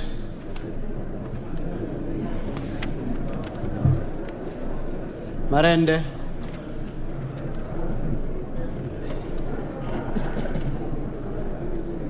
Wetangula. Marende.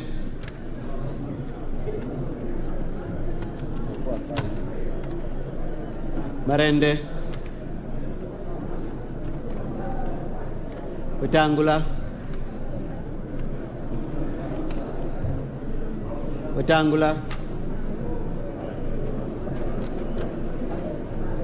Wetangula. Wetangula.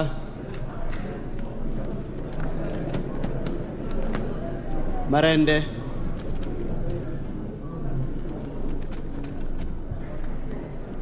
Wetangula.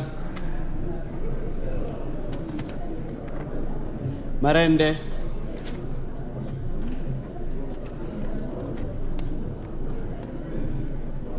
Marende. Wetangula. Marende. Marende.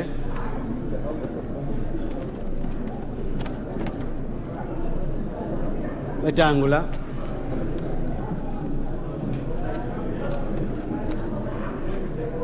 Marende.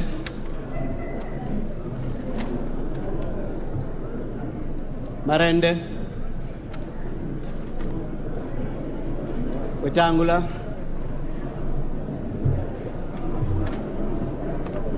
Wetangula.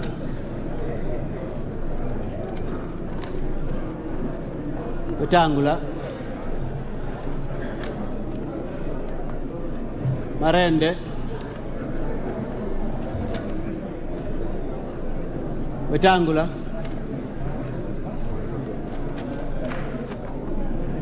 Wetangula. Wetangula.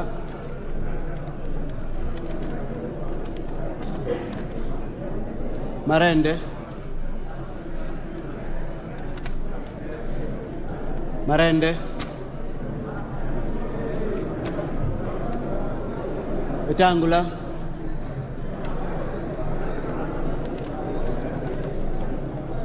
Wetangula. Wetangula. Wetangula.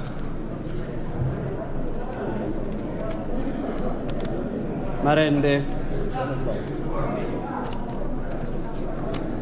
Marende. Marende. Marende. Marende. Wetangula.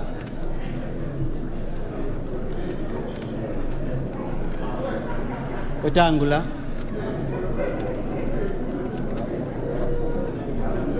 Marende.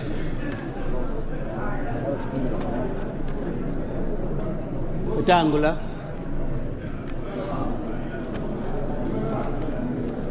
Marende.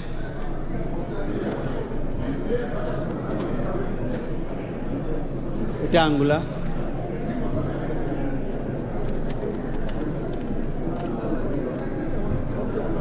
Wetangula.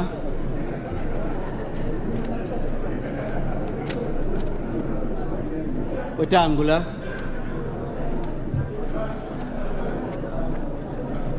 Wetangula. Marende.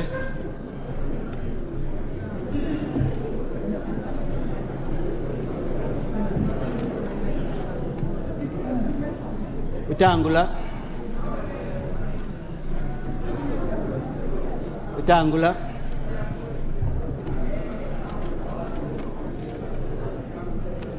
Wetangula.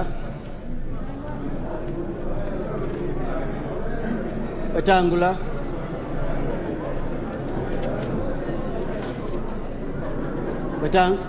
Marende. Marende. Marende.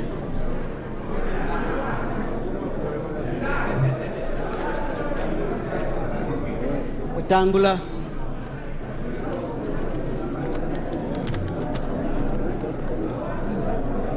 Wetangula.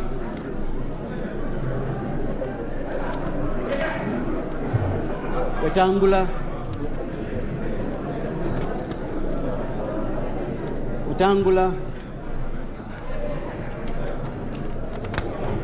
Marende. Marende. Wetangula.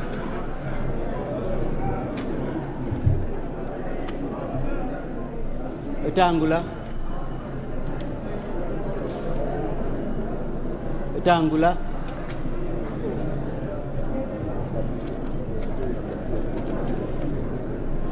Marende.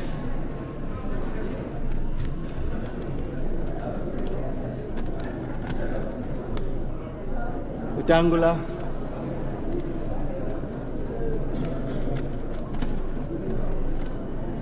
Wetangula.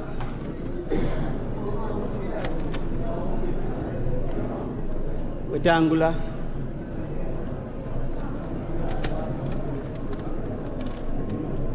Wetangula.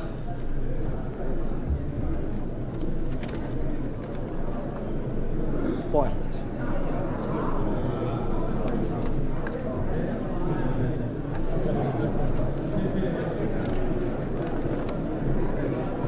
Marende.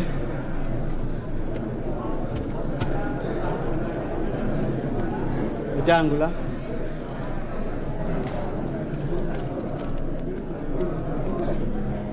Marende.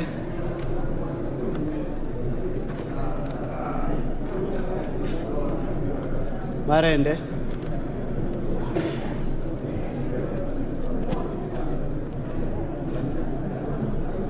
Wetangula.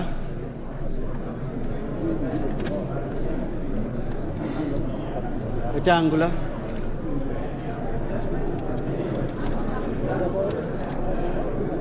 Marende.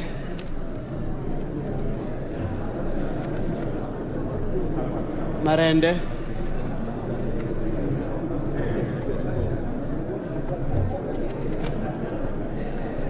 Wetangula.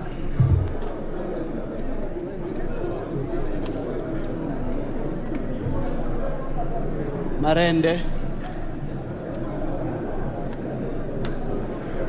Wetangula.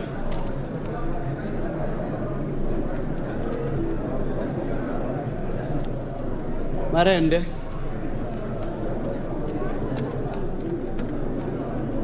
Marende. Wetangula.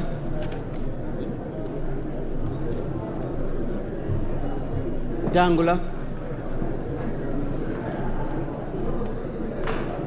Marende.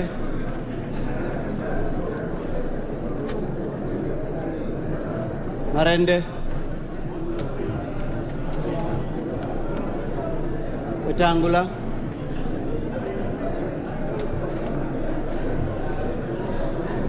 Wetangula.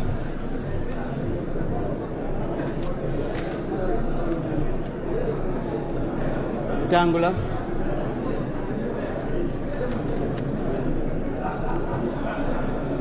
Wetangula.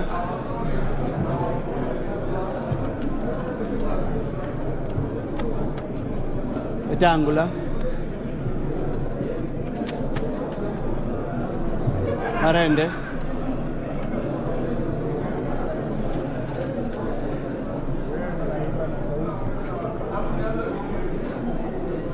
Wetangula.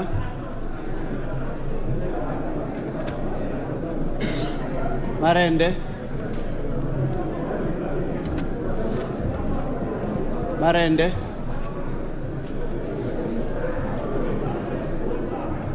Marende.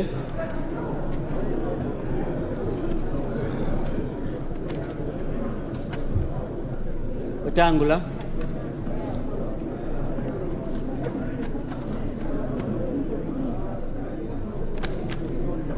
Wetangula.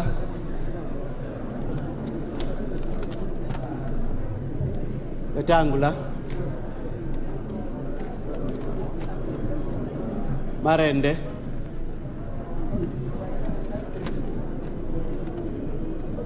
Wetangula.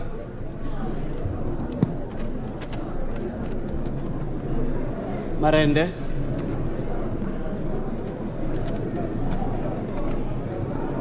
Marende.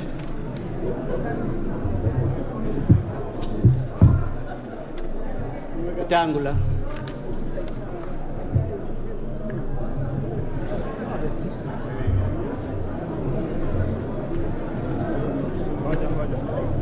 Please open the second ballot for me. Now open. This one is spoiled. Please open.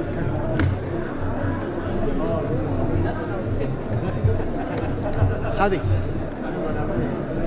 Rejected, eh? It's there. Rejected.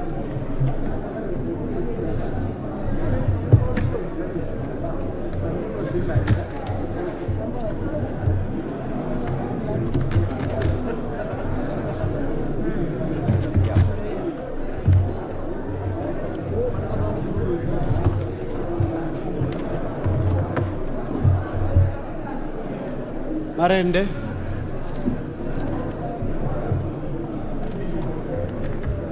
Wetangula. Wetangula.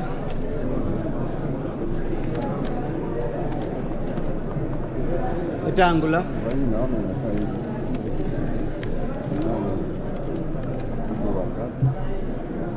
Marende.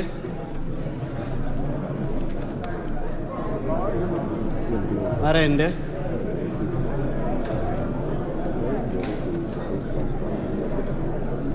Rejected. No, there is a mark there. Disputed. No, no, it is completely full. Disputed. Disputed. It can be disputed. Disputed.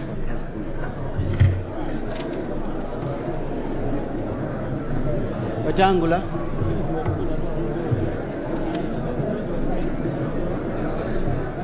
Wetangula. Marende.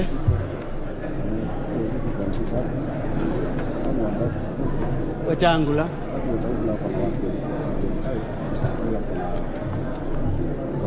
Wetangula.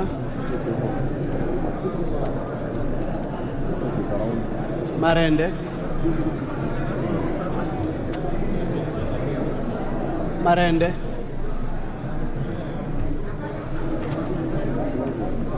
Marende.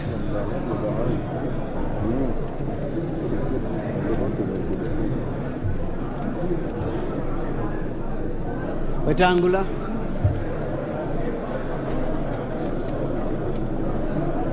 Wetangula.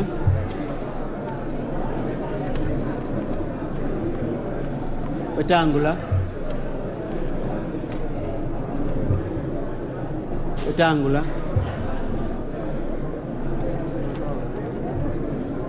Wetangula.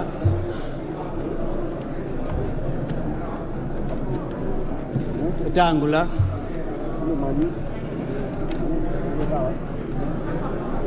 Wetangula.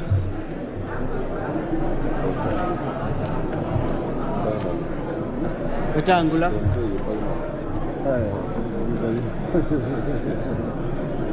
Wetangula. Wetangula.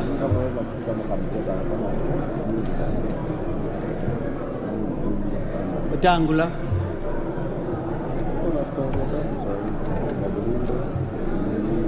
Wetangula. Wetangula.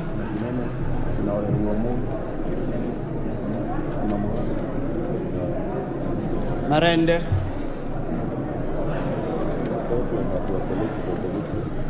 Wetangula. Wetangula.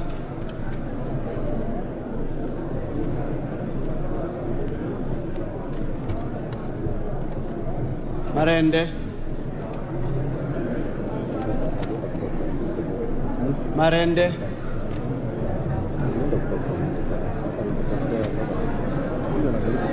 Wetangula.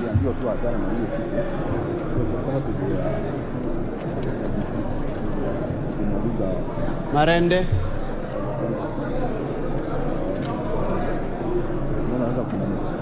Wetangula.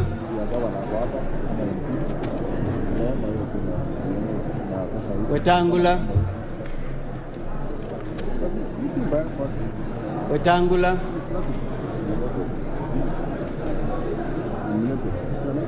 Wetangula.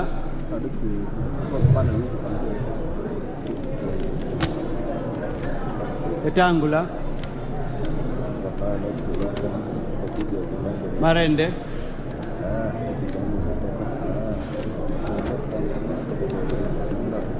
Marende.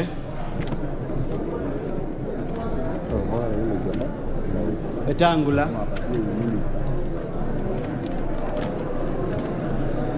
Wetangula. Wetangula.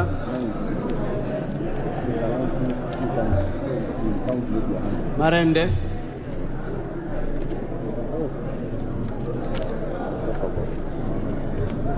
Marende. Marende.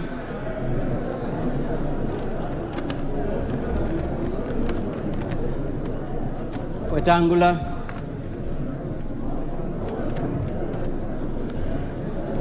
Wetangula.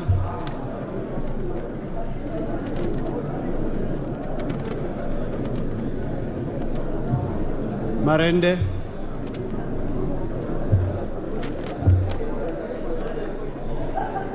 Wetangula.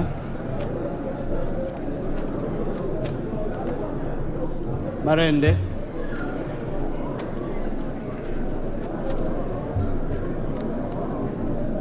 Wetangula. Marende.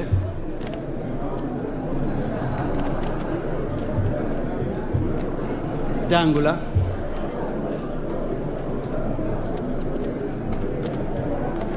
Marende.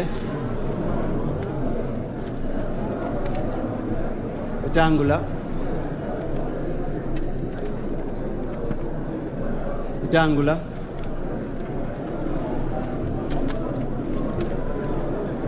Wetangula,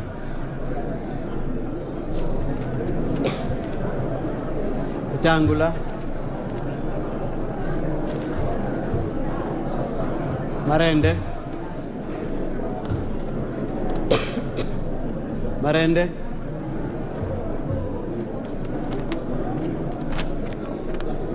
Wetangula,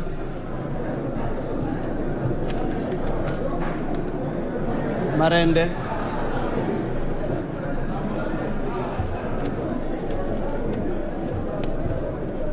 Marende,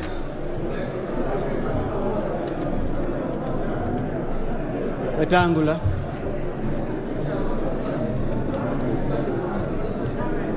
Wetangula,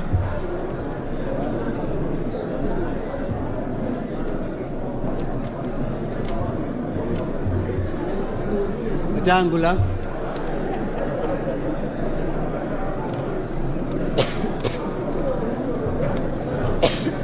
Wetangula,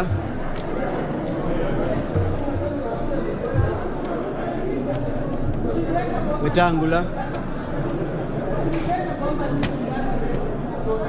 Wetangula, Wetangula, Wetangula, Marende,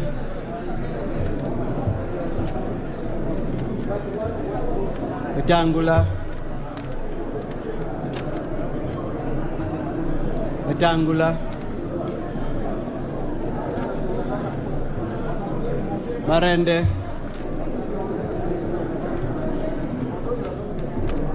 Wetangula, Marende,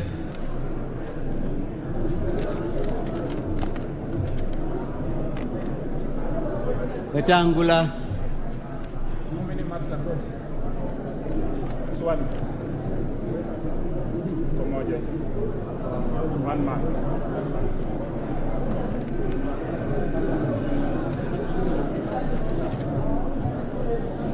Wetangula,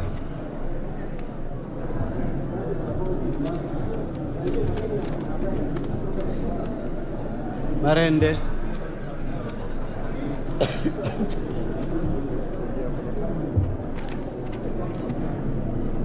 Wetangula,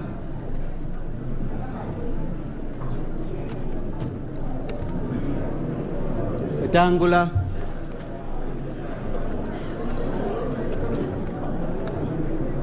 Wetangula,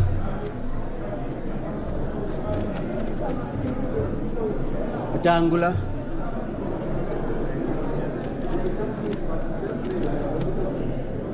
Marende,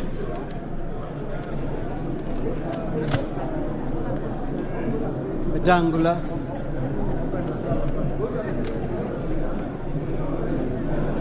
Wetangula,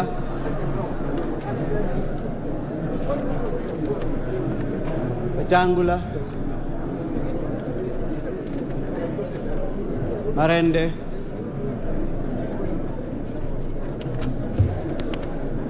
Wetangula, Wetangula,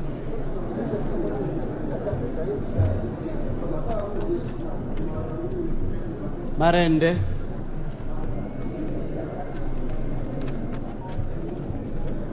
Wetangula,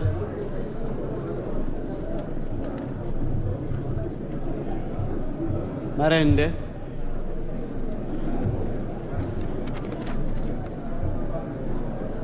Wetangula,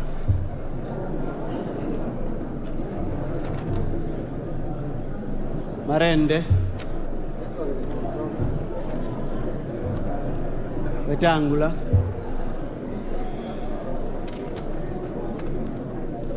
Wetangula,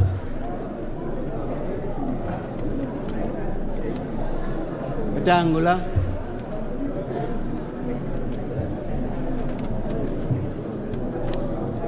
Wetangula,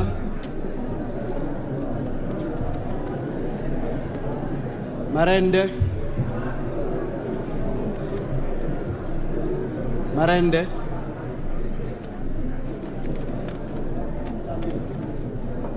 Wetangula. Wetangula. Marende. Marende. Wetangula.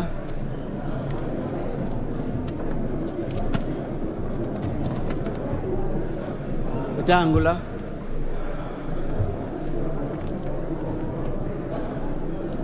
Wetangula.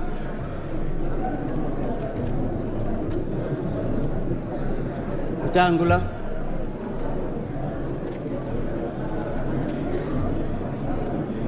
Wetangula.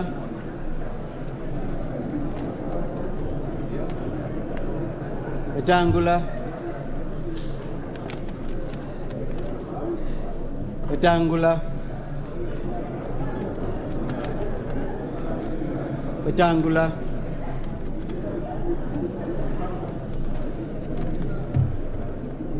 Marende.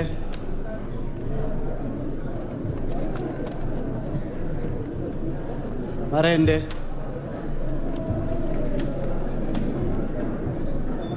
Wetangula.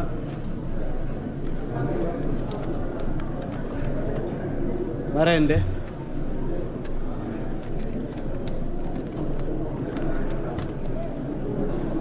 Wetangula.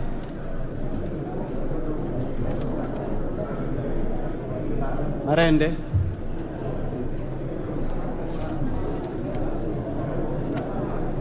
Marende.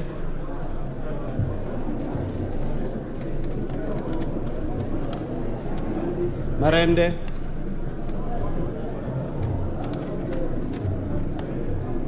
Wetangula.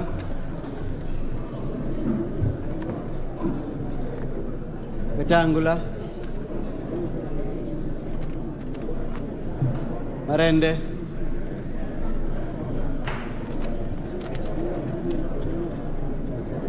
Wetangula.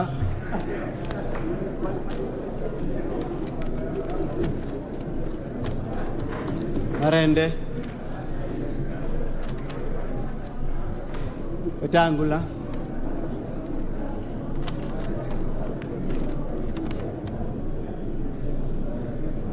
Wetangula.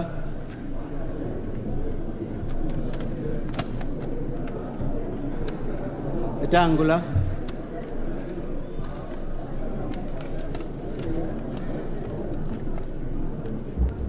Marende. The small piece here It's part of the other. that seems to be part of this. Yes. I will leave it. I will leave it to the tellers. No, it is part of that. It's all of this out. It is, yes. It is complete. Okay, let us argue that. It is Thank complete. you. We will call it disputed. In the meantime, we will do the tally. But why can't we sort it out? That is part of that. It is the returning officer will say. Okay.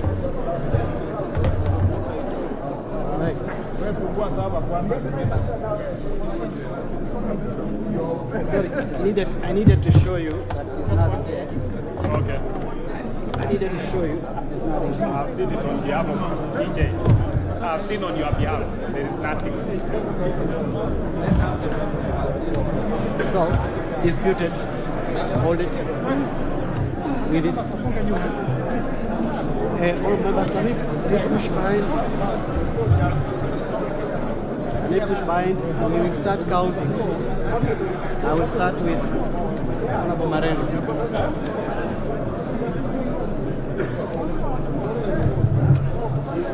Tell us. Yes. Tell us, officers.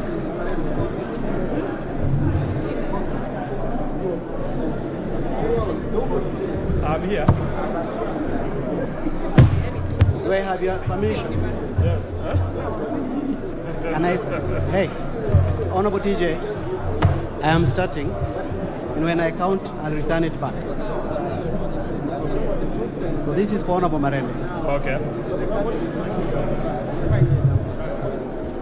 This is for Honorable Marende. Honorable Mbaya, please. You're not a teller. So we start. Okay. 1, 2, 3, 4,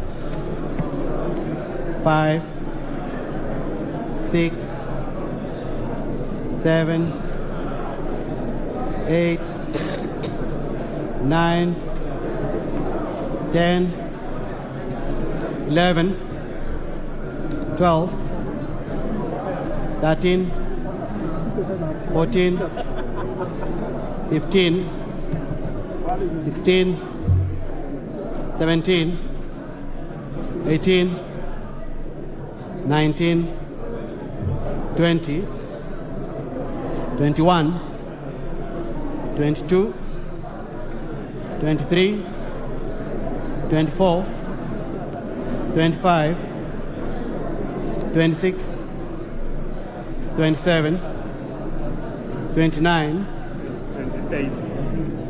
28, sorry, 29, 30, 31, 32, 33, 34, 35, 36, 37, 38, 39, 40, 41, 42, 43, 44, 45, 46, 47, 48, 49, 50, 51, 52, 53, 54,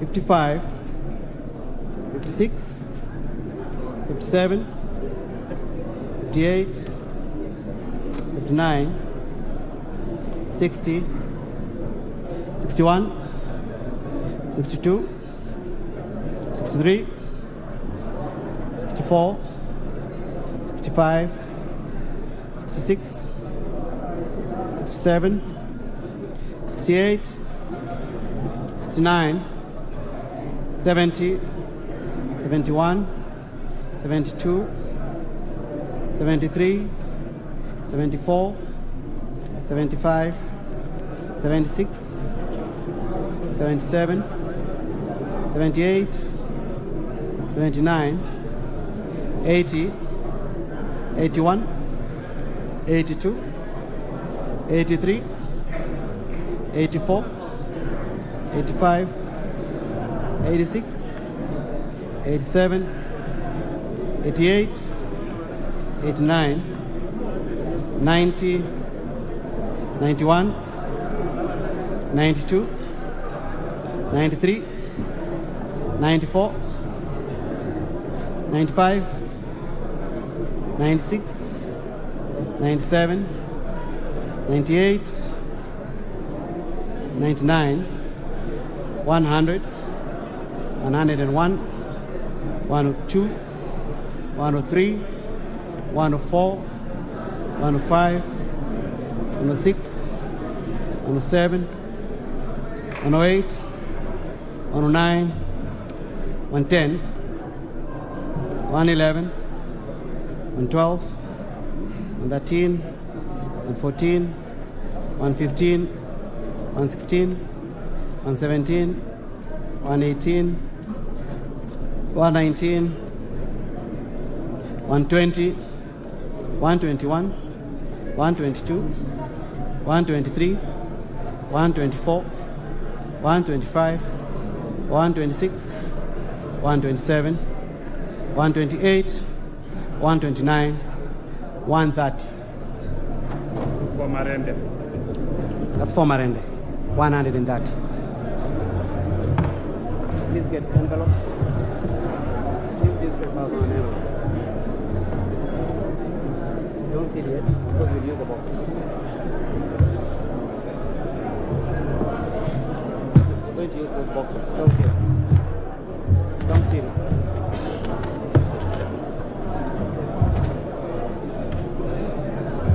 Okay. Wetangula.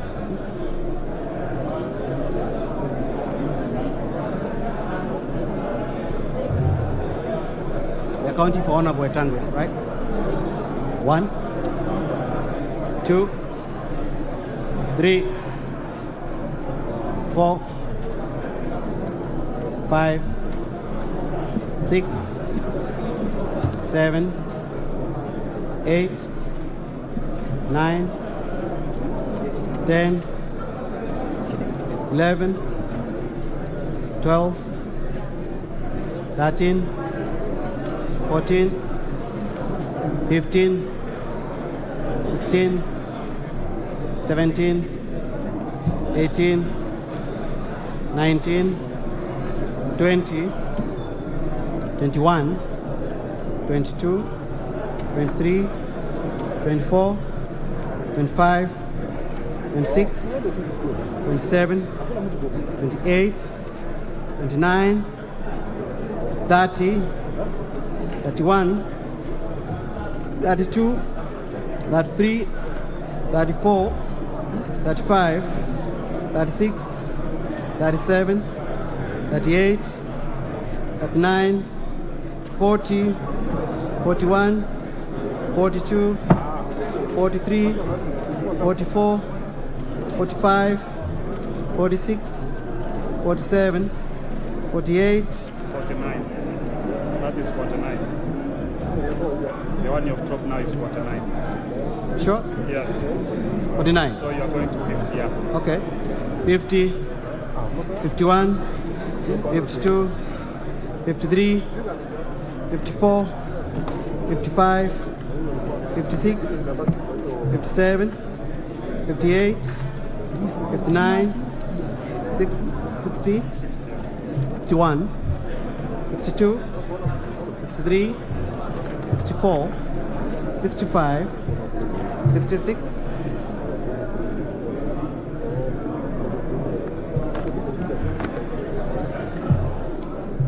67, 68, 69, 70, 71, 72, 73, 74, 75, 76, 77, 78, 79, 80, 81, 82, 83, 84, 85, 86, 87. Let's hold on. Right? This is 88, 89, 90, 91, 92, 93, 94, 95, 96, 97, 98, 99, 100, 101, 102, 103, 104, 105, 106, 107, 108, 109, 110, 111, 112, 113, 114, 115, 116, 117, 118, 119, 120, 121, 122, 123, 124, 125, 126, 127, 128, 129, 130, 131, 132, 133, 134, 135, 136, 137, 138, 139, 140, 141, 142, 143, 144, 145, 146, 147, 148, 149, 150, 151, 152, 153, 154, 155, 156, 157, 158, 159, 160, 161, 162, 163, 164, 165, 166, 167, 168, 169, 170, 171, 172, 173, 174, 175, 176, 177, 178, 179, 180, 181, 182, 183, 184, 185, 186, 187, 188, 189, 190, 191, 192, 193, 194, 195, 196, 197, 198, 199, 200, 201, 202, 203, 204, 205, 206, 207, 208, 209, 210, 211, 212, 213, 214.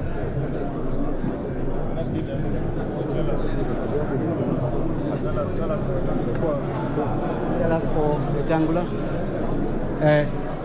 It is there. That is it. 214. 214 on that. Is that the same number you have? The same number. Same number? Good. Now we have one disputed. One disputed. We have one disputed. So we'll ask agree.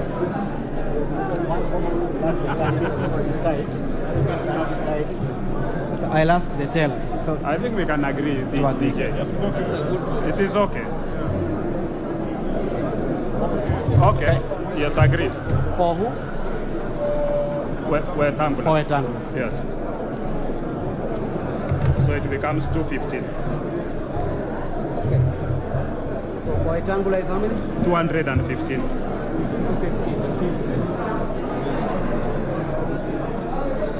For Marende? 130.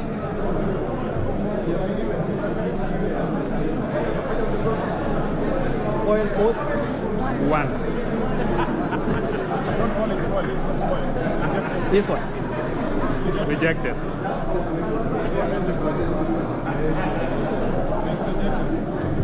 Rejected vote? 1. 1. Abstention? 0. Abstention? Nobody recorded.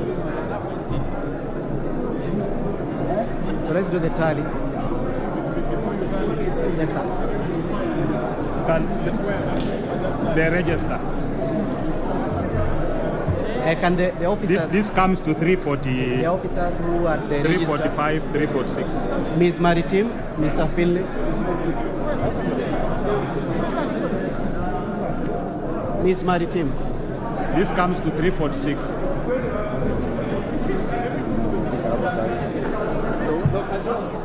$346, meaning you have 3 members who did not vote. Mr. Tiampati, how many? Your list. Okay. 346. Miss Maritim. Where is the list? Susan. That you are cancelling with Mr. Finley.